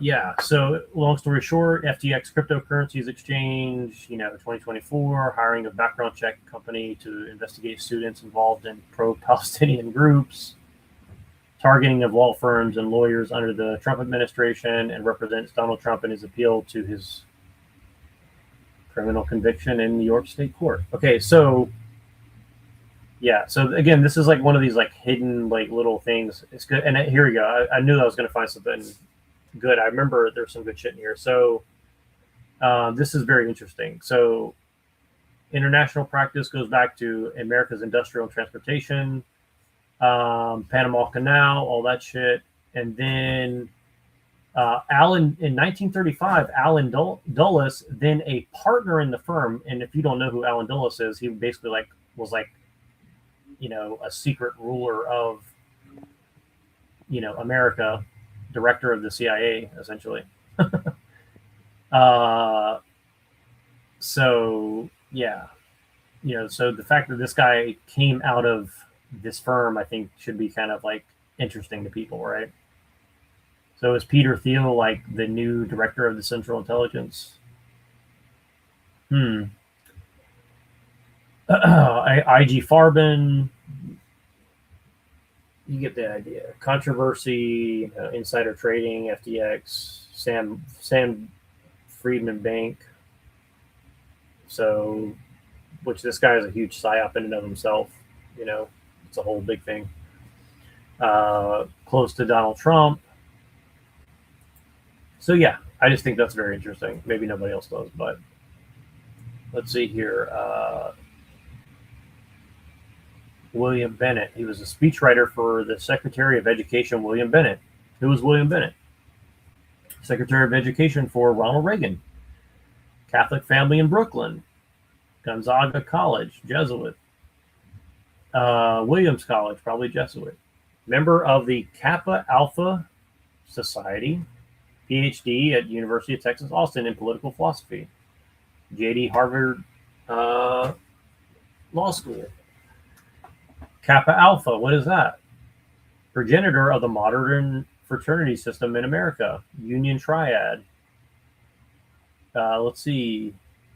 Byard's Manual. Kappa Alpha Order. The different, let's see here. John Hart Hunter. What is this that you're reading?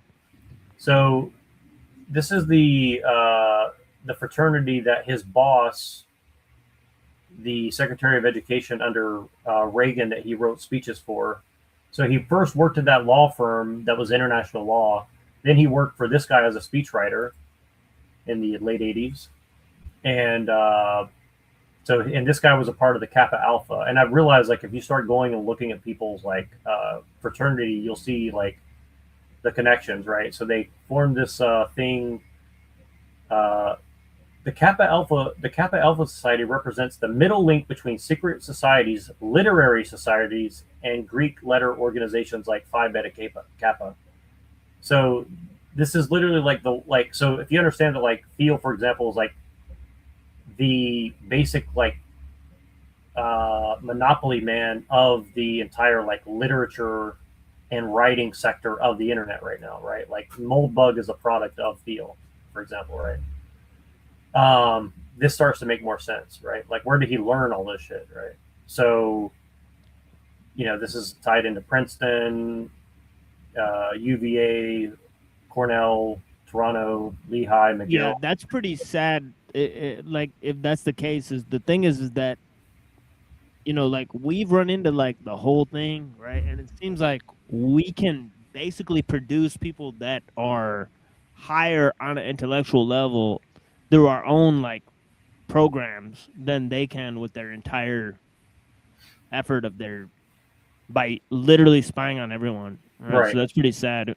Well, that's one of the reasons. Like, I have the theory that like they may not like us, but I think that they are impressed by us. If that makes any sense, I think that this is one of the things that Thiel is up to that people aren't talking about. I think he's looking into people like us for like what makes these people able to like have a superior intellect, so these people with like the right genetics, the right opportunity, the right education, the right everything, right? I think that's something that they're trying to study, perhaps. That's just my theory. I can't prove that, but that's just my theory. I'm seeing if there's anybody I recognize. Provincial premier. So this is all the famous people that were in this thing. Getty, Congress, a lot of people in Congress, U.S. Senate, governors, religion, science, sports. I never heard of any of these people, at least not in passing. But anyways, I just thought that was interesting. So let's go back to the guy. This guy was the education thing. I just want to see what he's known for. Let's see, federal offices, radio and television, author, speaker, pundit, foreign agent. Been registered as a foreign agent with the U.S. State Department under the Foreign Agents Registration Act, representing the interest of the state of Qatar.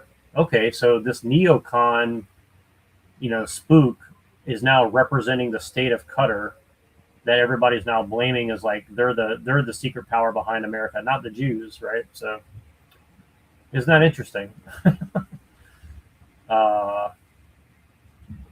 And he gets paid $30,000 a month to produce and disseminate, propaganda for the state of Qatar.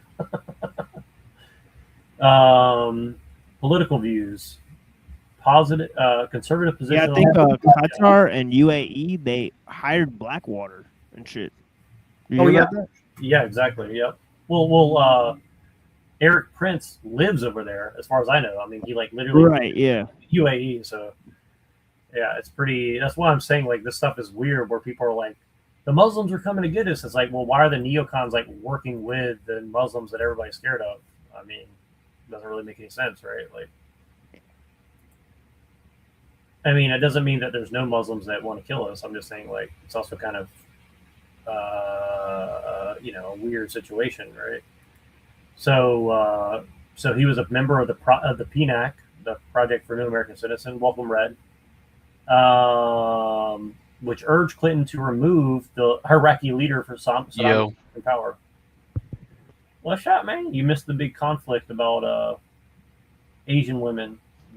But we'll catch you up later. The neoconservative lols and an advocate of the Iraq War. He vigorously supported Donald Trump in his president campaign. Gambling, so he's a gambling addict. Abortion comment. Let's see what else. So I don't know. It's just I'm just looking into Peter Thiel right now. So let's see. So he worked for this dude.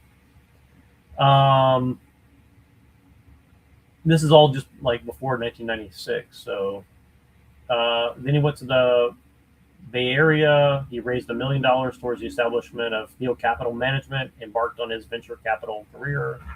He experienced a setback after investing $100,000 in his friend Luke Nozick, the co-founder of PayPal, another strange fellow that we should probably look into.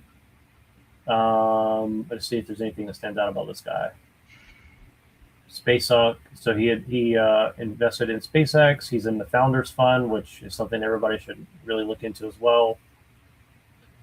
Low temperature preservation. So in his first conversation with Thiel, he told Thiel how he had registered to be cryonically suspended. In other words, that he would be the subject to low temperature preservation in the case of his legal death, in hopes that he might be successfully revived by future medical technology. Thiel himself would also follow in this endeavor.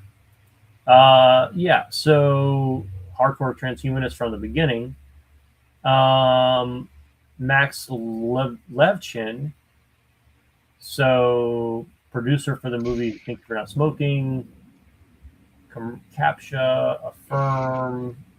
So this is a Ukrainian Jewish family from Kiev, Ukraine.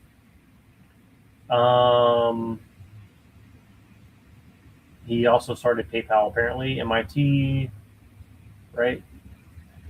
Something with MIT. Let's see what else we've done. Evernote, Yelp, Mixpanel, Coca-Cola. Oh, here we go. Amidst the controversy over mass surveillance and NSA espionage activities, Levchin defended the NSA in opposition to the views of many other tech entrepreneurs. According to him, the agency was designed to protect the U.S. from terrorism, so even if it oversteps its bounds, the public should support it. Seems legit. All right. Let's see what else we got here. So he did a cryptography-related company, Confinity. So Confinity is another company that created PayPal and Palm Pilot and stuff like this. So they basically kind of invented, like, the modern payment systems that we kind of deal with like phones and PayPal and shit. So then he started PayPal, Clarium. So Clarium's another weird company here. So it's a hedge fund by Peter Thiel, and so Peter Thiel founded PayPal and Facebook. And then you go here, Clarium was an employee-owned firm that invests in public equity. So it's almost like a little communist private public equity. Microcap companies. Microcap is a public company that has a market capitalization of roughly 250 million. So I guess they're trying to run lean. All right. So unlike most funds, which charge clients about 2% of management fee for their total assets invested, and an additional 20% performance fee of the increase in the fund's net asset, Clarium charged 0% management fee and a performance fee of 25%. The company stopped working while Thiel worked on PayPal and resumed in 2002. So it's saying that it's defunct now. Let's see here. Clarium had. So Thiel stated that the big macroeconomic idea that we had at Clarium was the peak oil theory, which was basically the world was running out of oil and there was no easy alternatives.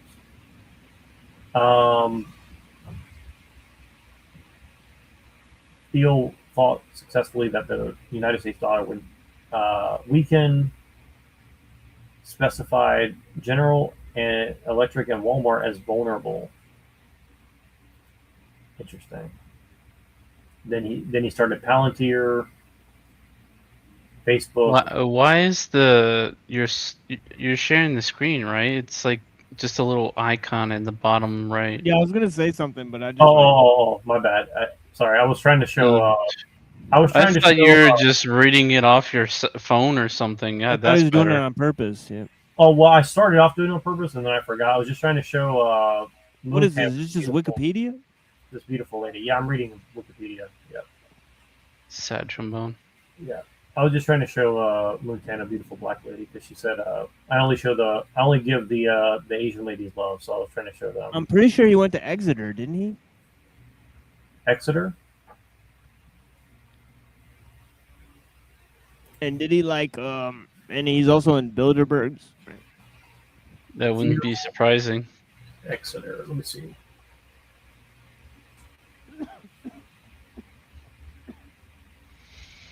Let me take a look.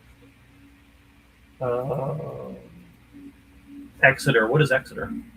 I know it's a school, but are you talking about the school or isn't direct? It says Exeter Academy in the UK.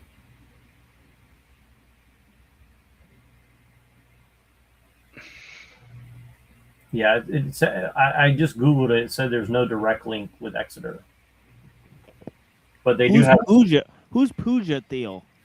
Pooja Thiel. Yeah, that's what I was trying to figure out when I typed in Thiel Exeter.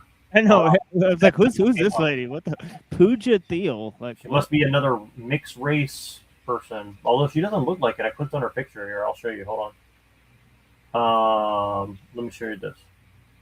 Maybe she's married to somebody in Thiel's family.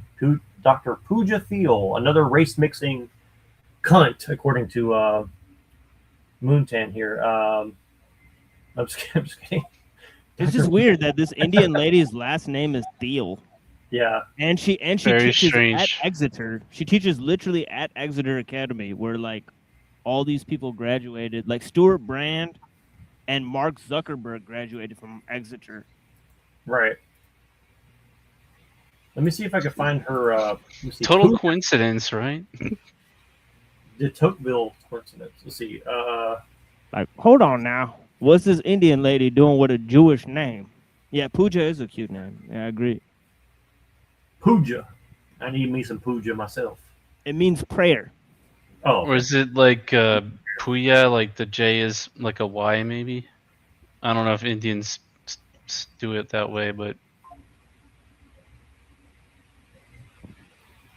No, it's Puja. It's like it means prayer, yeah, in Hindi.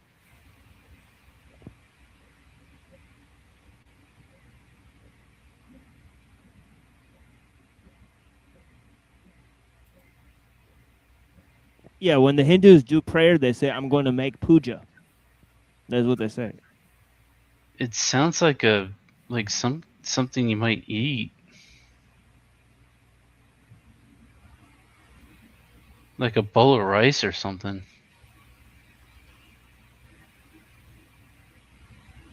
Make puja. Like you mean like a porridge or something? Yeah, I've heard them say that, like like it's like how you'd say, like, I'm going to do my prayer now. Like, oh yeah, I'm going to go make puja. Like. That is a cool name, though. I'm trying to figure out who her baby daddy is. Let's see here. Pooja Thiel, scientist turned sustainability advisor. I mean, she's right on cue with Thiel there for sure. Is he married to an Indian lady? Could it be? That'd be sick. Or is he married? I know he's married to a dude, but maybe he's. Yeah, he's gay. I forgot. But yeah. Whoops. I was about to say he gay. He gay. But there's a possibility where some of these gay dudes, I think, they'd still be married, and I don't know why I thought that, but yeah. Well, no, a lot. I mean, I'm pretty sure. Like honestly, like I've wondered if sometimes these people just say they're gay, so like it just confuses the the field or something. I don't know. I mean, nothing would surprise me at this point. Yeah, I think in his case, it's pretty obvious because he was like in the closet. But I think the fact that most people don't get outed for being gay, I think those are the married people. The people that are married. If somebody outs them as being gay, like somebody else is gonna end up dead, and nobody wants that. So. Well, I found her Twitter, and she hasn't been posting.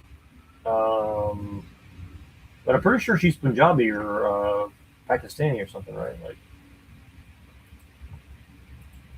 I don't know. Pooja. Wait, you said what? I'm pretty sure she's Pakistani or something. No, it's got to be Indian. Pooja is not a Pakistani name. Oh, it's not? Okay. Yeah, it's not. Yeah.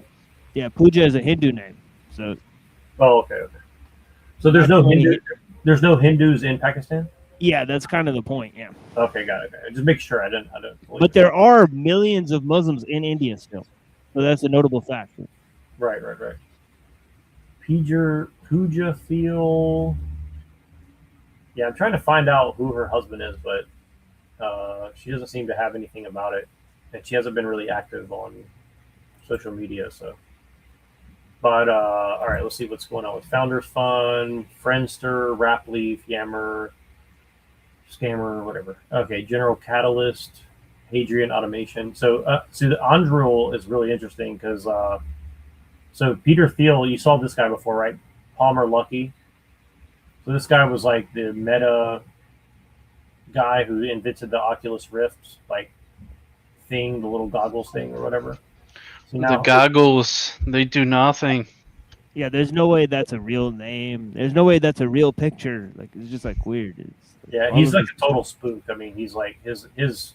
Yeah, this looks like a guy they dressed up to go act like he invents shit. Honestly, like another Elon Musk type of guy. Yeah, I was to say like Elon Musk. Tim Pool like retweeted him a bunch and shit, said like, "Oh, he's based" or something, and then that's dumb. Vivek, look at this guy. I mean, it's so yeah, he's so based, bro. And with then his Hawaiian shirt. Like Vivek Ramaswamy is working with this guy to like try to make Ohio great again or something like that. He described himself as a radical Zionist. Oof. I like how there's no like nothing on this page has any like pretext for that statement. It just sort of just happens. Right. Oh, check this out.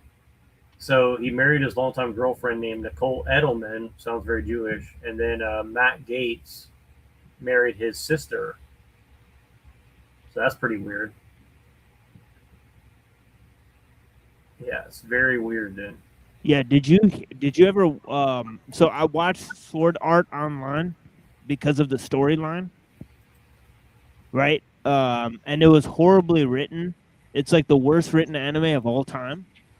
And the whole thing is selling the fact that this lady is terminally ill. The top player in the game is terminally ill, and they're only are a player in this game, and they live in this virtual reality because they're like terminally ill, paralyzed, and they can't move and stuff. So it's selling like virtual reality to like terminally ill people. It's a really strange anime. Yeah, well, this is him at a like convention. So look how based this guy is. This guy is extremely based, guys. I mean, come on now. Yeah, this is the dude they literally put up that has not invented anything. Right? This is the Asian woman. Call him out, Montan. Not for the bikini, but just for the Asian woman. Yeah, there's a really, really, really bad one that I'm looking for, but I'm not seeing it here. But oh my god, here you go. This might not be real, but it looks pretty real. But yeah, I saw like a really fucked up one of him that was worse than these, and but just trust me, it gets worse. Cosplay, there we go. Let's see if that works. Cosplay. Let's see if I got it. Oh my god, I don't know if this is real or not, but that would be. This might be real.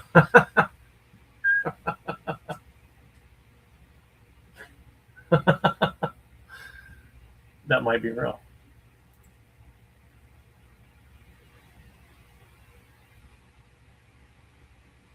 What the hell? Yeah, I saw like a really bad one. That was like maybe he can link up with freaking Fuentes. They probably do. They probably hook up all the time. Well, I'm trying to figure out, is this guy Jewish? He looks very Jewish. Long Beach, California. Homeschooled I mean, by could be, but you know, it doesn't always have to be them. Oh, it does. Oh, baby. Come on, Lucky. Come on, good old Lucky. Matt Gates, his brother-in-law. Let's see what's up with Matt Gates. Baby Gates.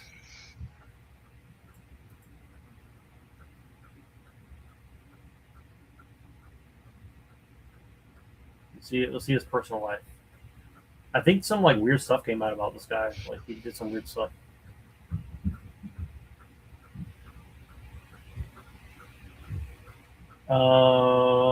Myanmar, Niger. Oh my god, this dude's got a long ass Wikipedia. Like somebody's like whole career is like doing this Wikipedia page. Here we go. Personal life. He's a Baptist. Ex-girlfriend's younger brother as his family.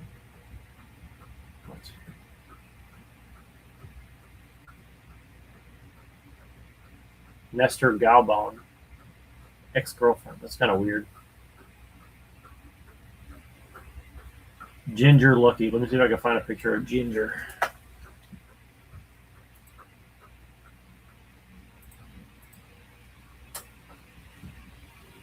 Oh my god.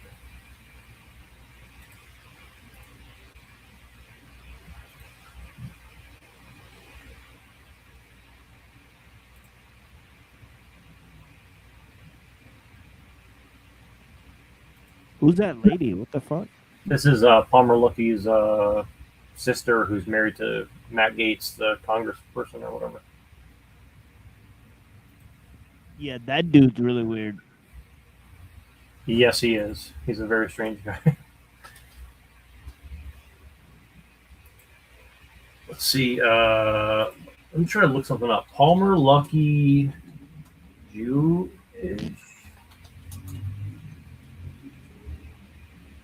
I mean, it says he's an ardent Zionist, so it doesn't even matter if he's Jewish. It's either So one or his the wife, other. his wife is Jewish, though. Her family is born in Israel. So I'm sure that's just a coincidence. Is he a race trader, Moontan?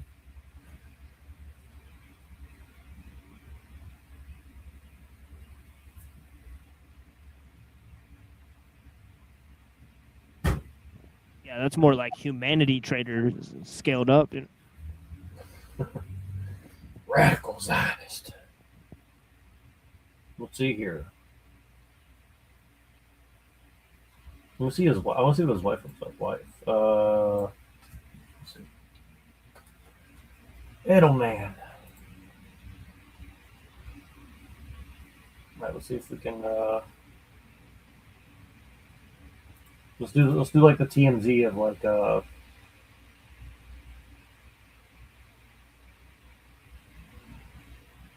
it's not a clear picture. Reddit. I mean, he's kind of cute, I guess. For an evil blood drinking lizard person. Uh-oh, he donated to AOC, but he just did it because she's a big booty Latina, allegedly.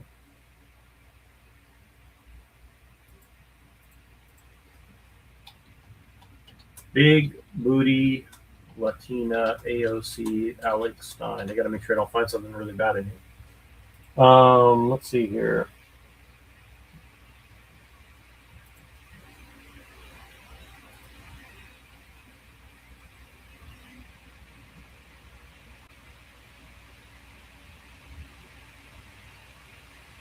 Right, here we go.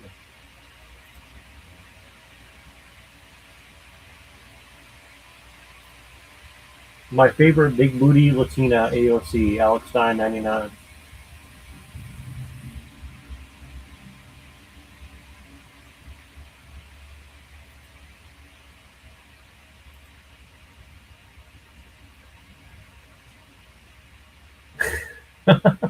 White boy summer.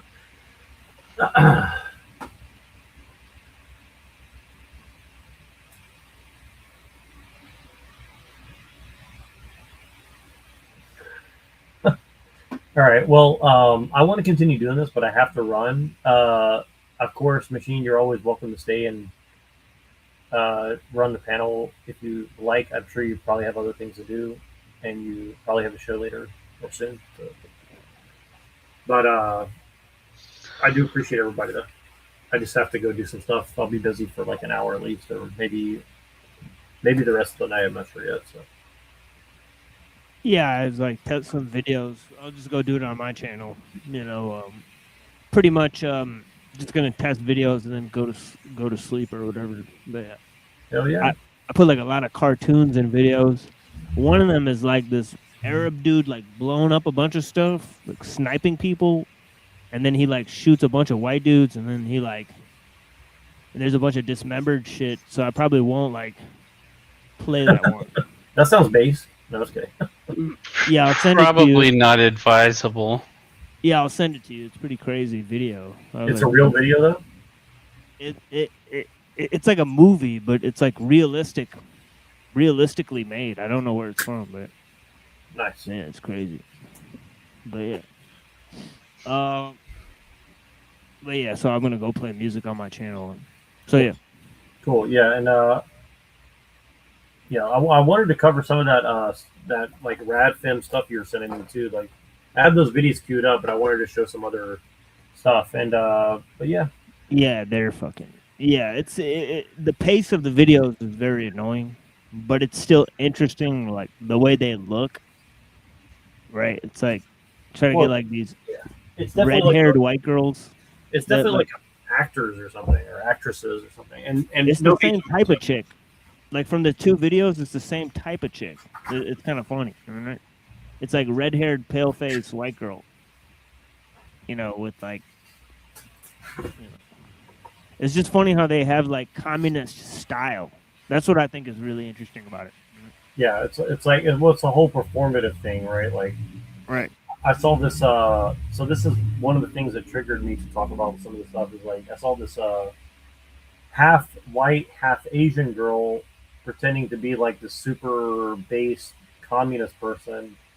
She's dating a Jewish guy pretending to be a woman, and then she also has like an ex-girlfriend who is a woman, and she's like doing OnlyFans with these people saying that she's like a lesbian. And then she's like, well, my girlfriend, meaning the guy who's transgender, has HIV, and like we shouldn't stigmatize HIV and having sex with people with HIV.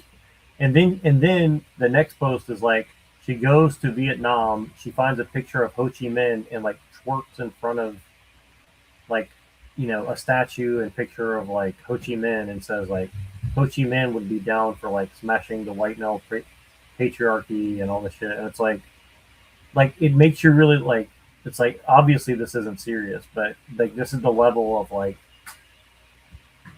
content that they're putting out for I guess the rad fem communist people. I might start doing a show where it's like I declare myself like the winner of like all the debates, and I say like I'm taking challengers, and then like anybody who comes up, I just like I'm like, so what do you want? You want to fucking debate, motherfucker? Right, and then just like really just like get at that, and then that's what TikTok is. That's why I was saying like TikTok is a perfect place to do shows like that. Like you could literally just open up a panel, put some stupid controversial thing, and like I bet you can't beat me at debate, and you just start like screaming at people. And like I literally saw these people who are claiming to be Muslim, and they're like, "There's nothing wrong with rape. There's nothing wrong with PDF. Like, fuck your." But that's every like. It's like what the fuck? Yeah, but that's every like like show. If you want to actually like, I feel like at the first start of a show, you can't just do open panels and just calmly talk to people. You have to just take in random people and then just like, so we'll like prevent everyone that usually calls in from calling in and just take people that call in. And if nobody calls in, I'll just be like, well, nobody wanted to challenge me. I guess I win. Another day, another victory. Well, that's basically what Andrew Wilson does every day. I mean, come on. Right, exactly. So, like I'm saying, like if I just do the bit, right, Yeah, the bit non-bit, and that's the thing. Like, I want to start doing that too. I would love to just. That's kind of Yeah. why I'm doing these shows like Yeah, this. Paul does that too. Like Paul Enslaved. Yeah, it's a good bit, man. It really is. That's what I've been doing on TikTok. Is like I go in and just like speak the semantics of the person, and then like I undermine their whole shit, but I do it like from a nice point of view. And the smart people they get it and they kick me off the panel quick. But like I did it to somebody yesterday, and they didn't catch what I was doing, and they let me go, and they're like, "Well, maybe you're right about maybe this whole thing with like letting men into women's bathrooms is kind of bad, even though I'm trans." And I'm like, so it's like it's kind of weird how like some people are willing to like have their mind change, but most of what you see is just like somebody who's like they're never gonna let anybody win against them. So like if they notice somebody can like see through their bullshit, they'll just kick them off the panel and claim victory. So I mean that's basically like the whole Total Earth show is basically that's all he does. Like if you start getting the upper hand on him, he'll just like kick you off the stage or whatever. That's right. That's right. So I could just do that on my show where I could just feign victory in every interaction and just get the points up for like a little while. Because that will just add points to my shit. All right. But like a lot of the people that regularly watch will be like, "This is the fakest, gayest thing I've ever seen TML do." Right? Well, that's the kind of cool thing is like I think that's one of the things that the left does really well. I think the left is really smart because they basically don't even allow like the opposition to form against them in their own networks, right? So they only allow other leftists to attack each other, but then it's like all gay ops, so they just promote each other. But if a right wing person does it, they'll never like actually debate that person or have them on the show. They'll only like talk, unless it's something gay like what the Nick Fuentes or like that Jubilee channel does. Like obviously, like that's a totally fed version of what we're talking about. So.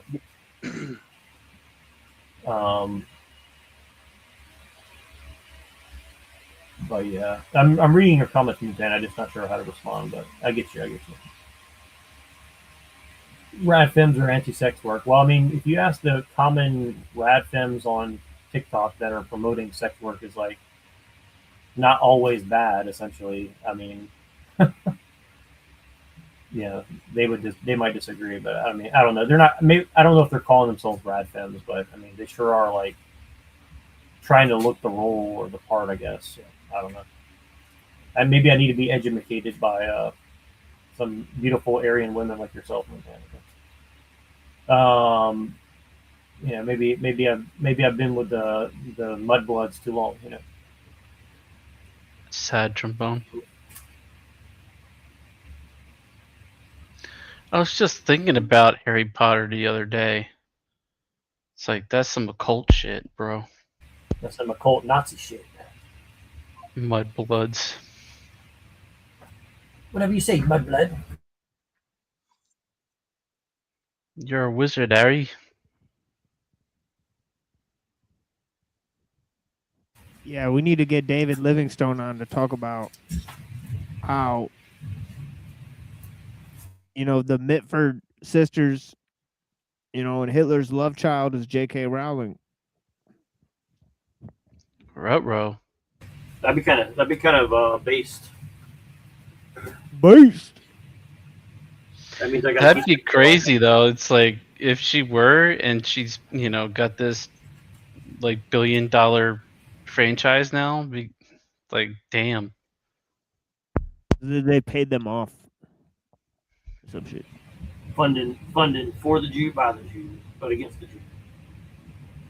Yeah, rating TikTok would be fun. Yeah, I'm if I figure out how to like easily rate TikTok, kind of like how Andrew Wilson's doing, like I'm definitely down, but I would really love it if a couple of you guys would like join me because it's a lot easier to do that if you have multiple people. Aren't we a bunch of Johnny-come-latelys? Well, no, but I think you'll see the utility in it because like it's kind of like how the panels used to be, but like you just get so much more organic, like normal people joining. But there's so many like allegedly panel. No, there's real people, but there's a lot of fake panel actors too. And I think that we have the experience where like we could expose it with an actual like audience participation, and then we restream it back to YouTube. I think it would draw the panel actors from YouTube onto TikTok, and that would be interesting to get like panel actors from YouTube cross breeding with like panel actors from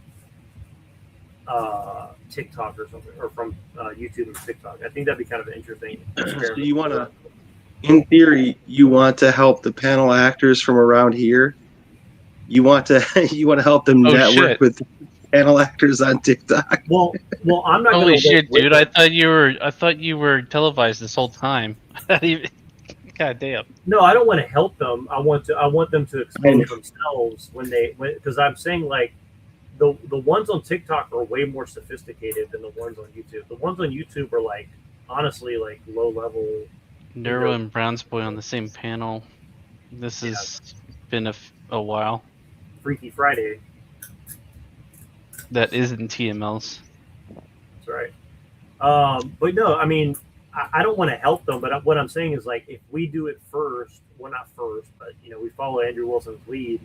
Like I haven't seen anyone else in the panelverse doing that, right? But I guarantee you, if we start doing that, There's some there's a bunch. crossover. Like I think the nerd atheists are doing it. Yeah, I mean, almost all the top shows are like that's what they're doing, and then every like, I don't know, dude. I just feel like we could do the same thing. I feel like we need to bring that to YouTube. You know, if we can. Well, yeah, I agree, but like I don't know where to find like regular people who are willing to join panels on YouTube. Like I haven't seen that much of that. But I mean, it's not really just normies. Like I like the people we have now. I'm just saying, like if we get normies mixed in with what we have, I think that would be like an interesting dynamic where maybe like someone like Dominator could like red pill some normies or something. But that's the thing is like I feel like we're hitting a sweet spot to where like we could shut the normies out. It's kind of weird. Maybe. I mean, I don't know. The normies I've been talking to are pretty smart, but so maybe they're not normies, I guess. Yeah, but I think like compared to like Like me, a step Avi, above normies.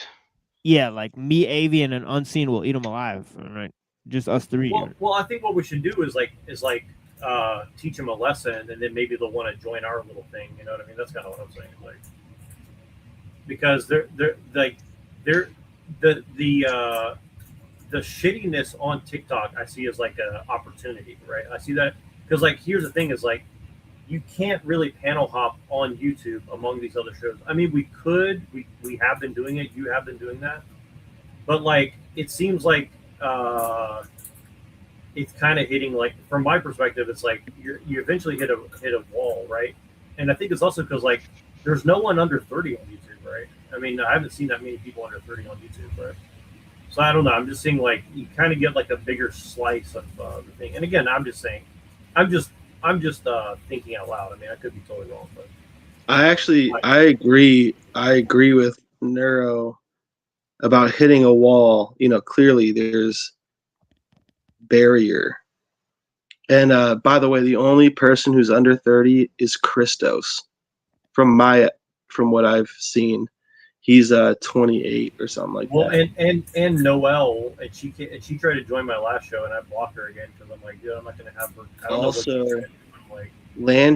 Landry's 29, but yeah. Listen, I'll be like, you know me. I'm I think it would be fun to watch me potentially go on TikTok and just do whatever it is that I do, talk to people. But I think I could, out of 10 times, I guarantee you I can get one person to come over to the channel. Well, you could also make a lot of those panels spiral because like the way that you do things is so antithetical to the way they run their panels. And again, what I'm saying is like, yeah, I think I don't know. I think it would be funny to watch me adjust to whatever they're doing too. Well, here's the thing: is like definitely be able to expose that a lot of these people over there are total panel actors, right? Like you would definitely see like very clearly that they're running like some sort of program. And what's weird is like I've seen like Muslim programs like that where it's like I'm a Muslim, but I hate like this type of other Muslim, and I hate this other kind of person, but I like this kind of person. And then they have like the feminist version, they have like the gay version, they have the trans version. It's like every flavor of like psyop is kind of like there. It's kind of weird, My first question to that person would be, have you ever considered that you're just an actor? And then like I would just work off of whatever they say off of that. I mean, there's nobody doing that kind of stuff. Like what I noticed is like there's very few experienced people like us on TikTok, right? And I think that's why people like Andrew Wilson go there, because he can just pretend to be a normal person and nobody knows exactly who he is probably most of the time, and then he could just have like a normal conversation ish, right?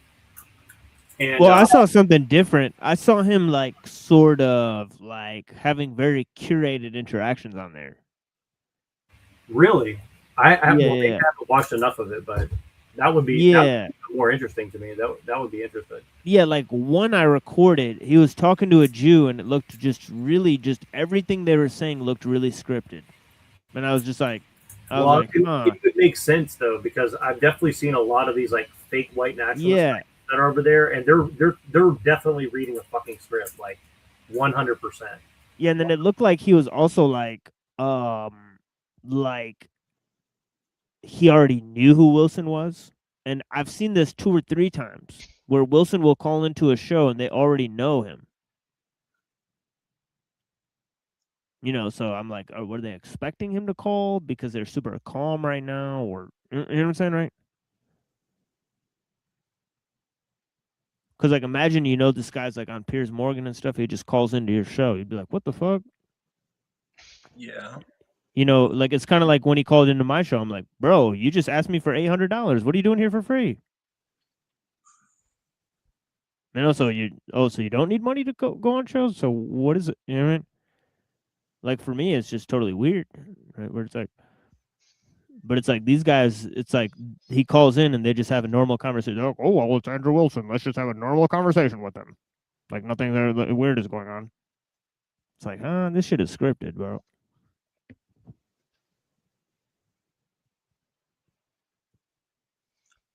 Script, non-script.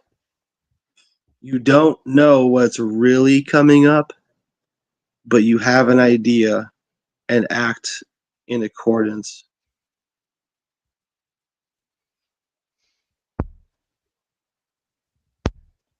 Because that's what's I think also what is possible is they have people from their teams call in beforehand to shows, and then he knows which shows to call into. Right, so there's another possibility that they pre-vet shows.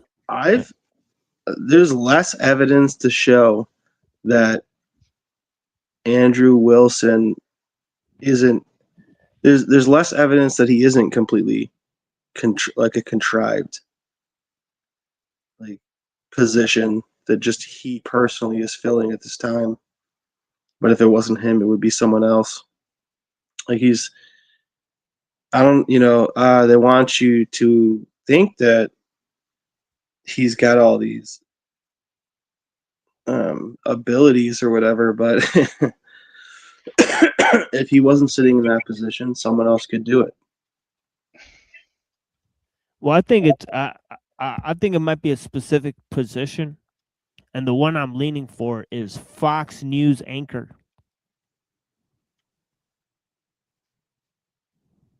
You know what I'm saying? That's the only place where it would fit. Yeah, because it's like he does a show where he's like kind of like looking at stuff in a critical way, and I could see him with like that little box on the side of the screen where it's just like a news story, and he's like, these liberals they're gonna take everything they get.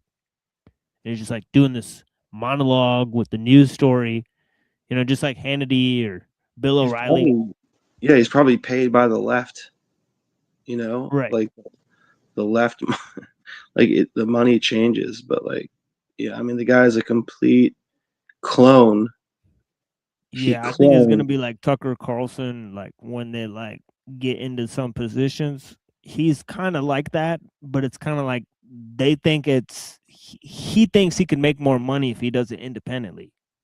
So he's gonna stick to that, but then one day somebody's gonna convince him, like, nah, you're actually not gonna get the reach you want unless you just are part of the big networks.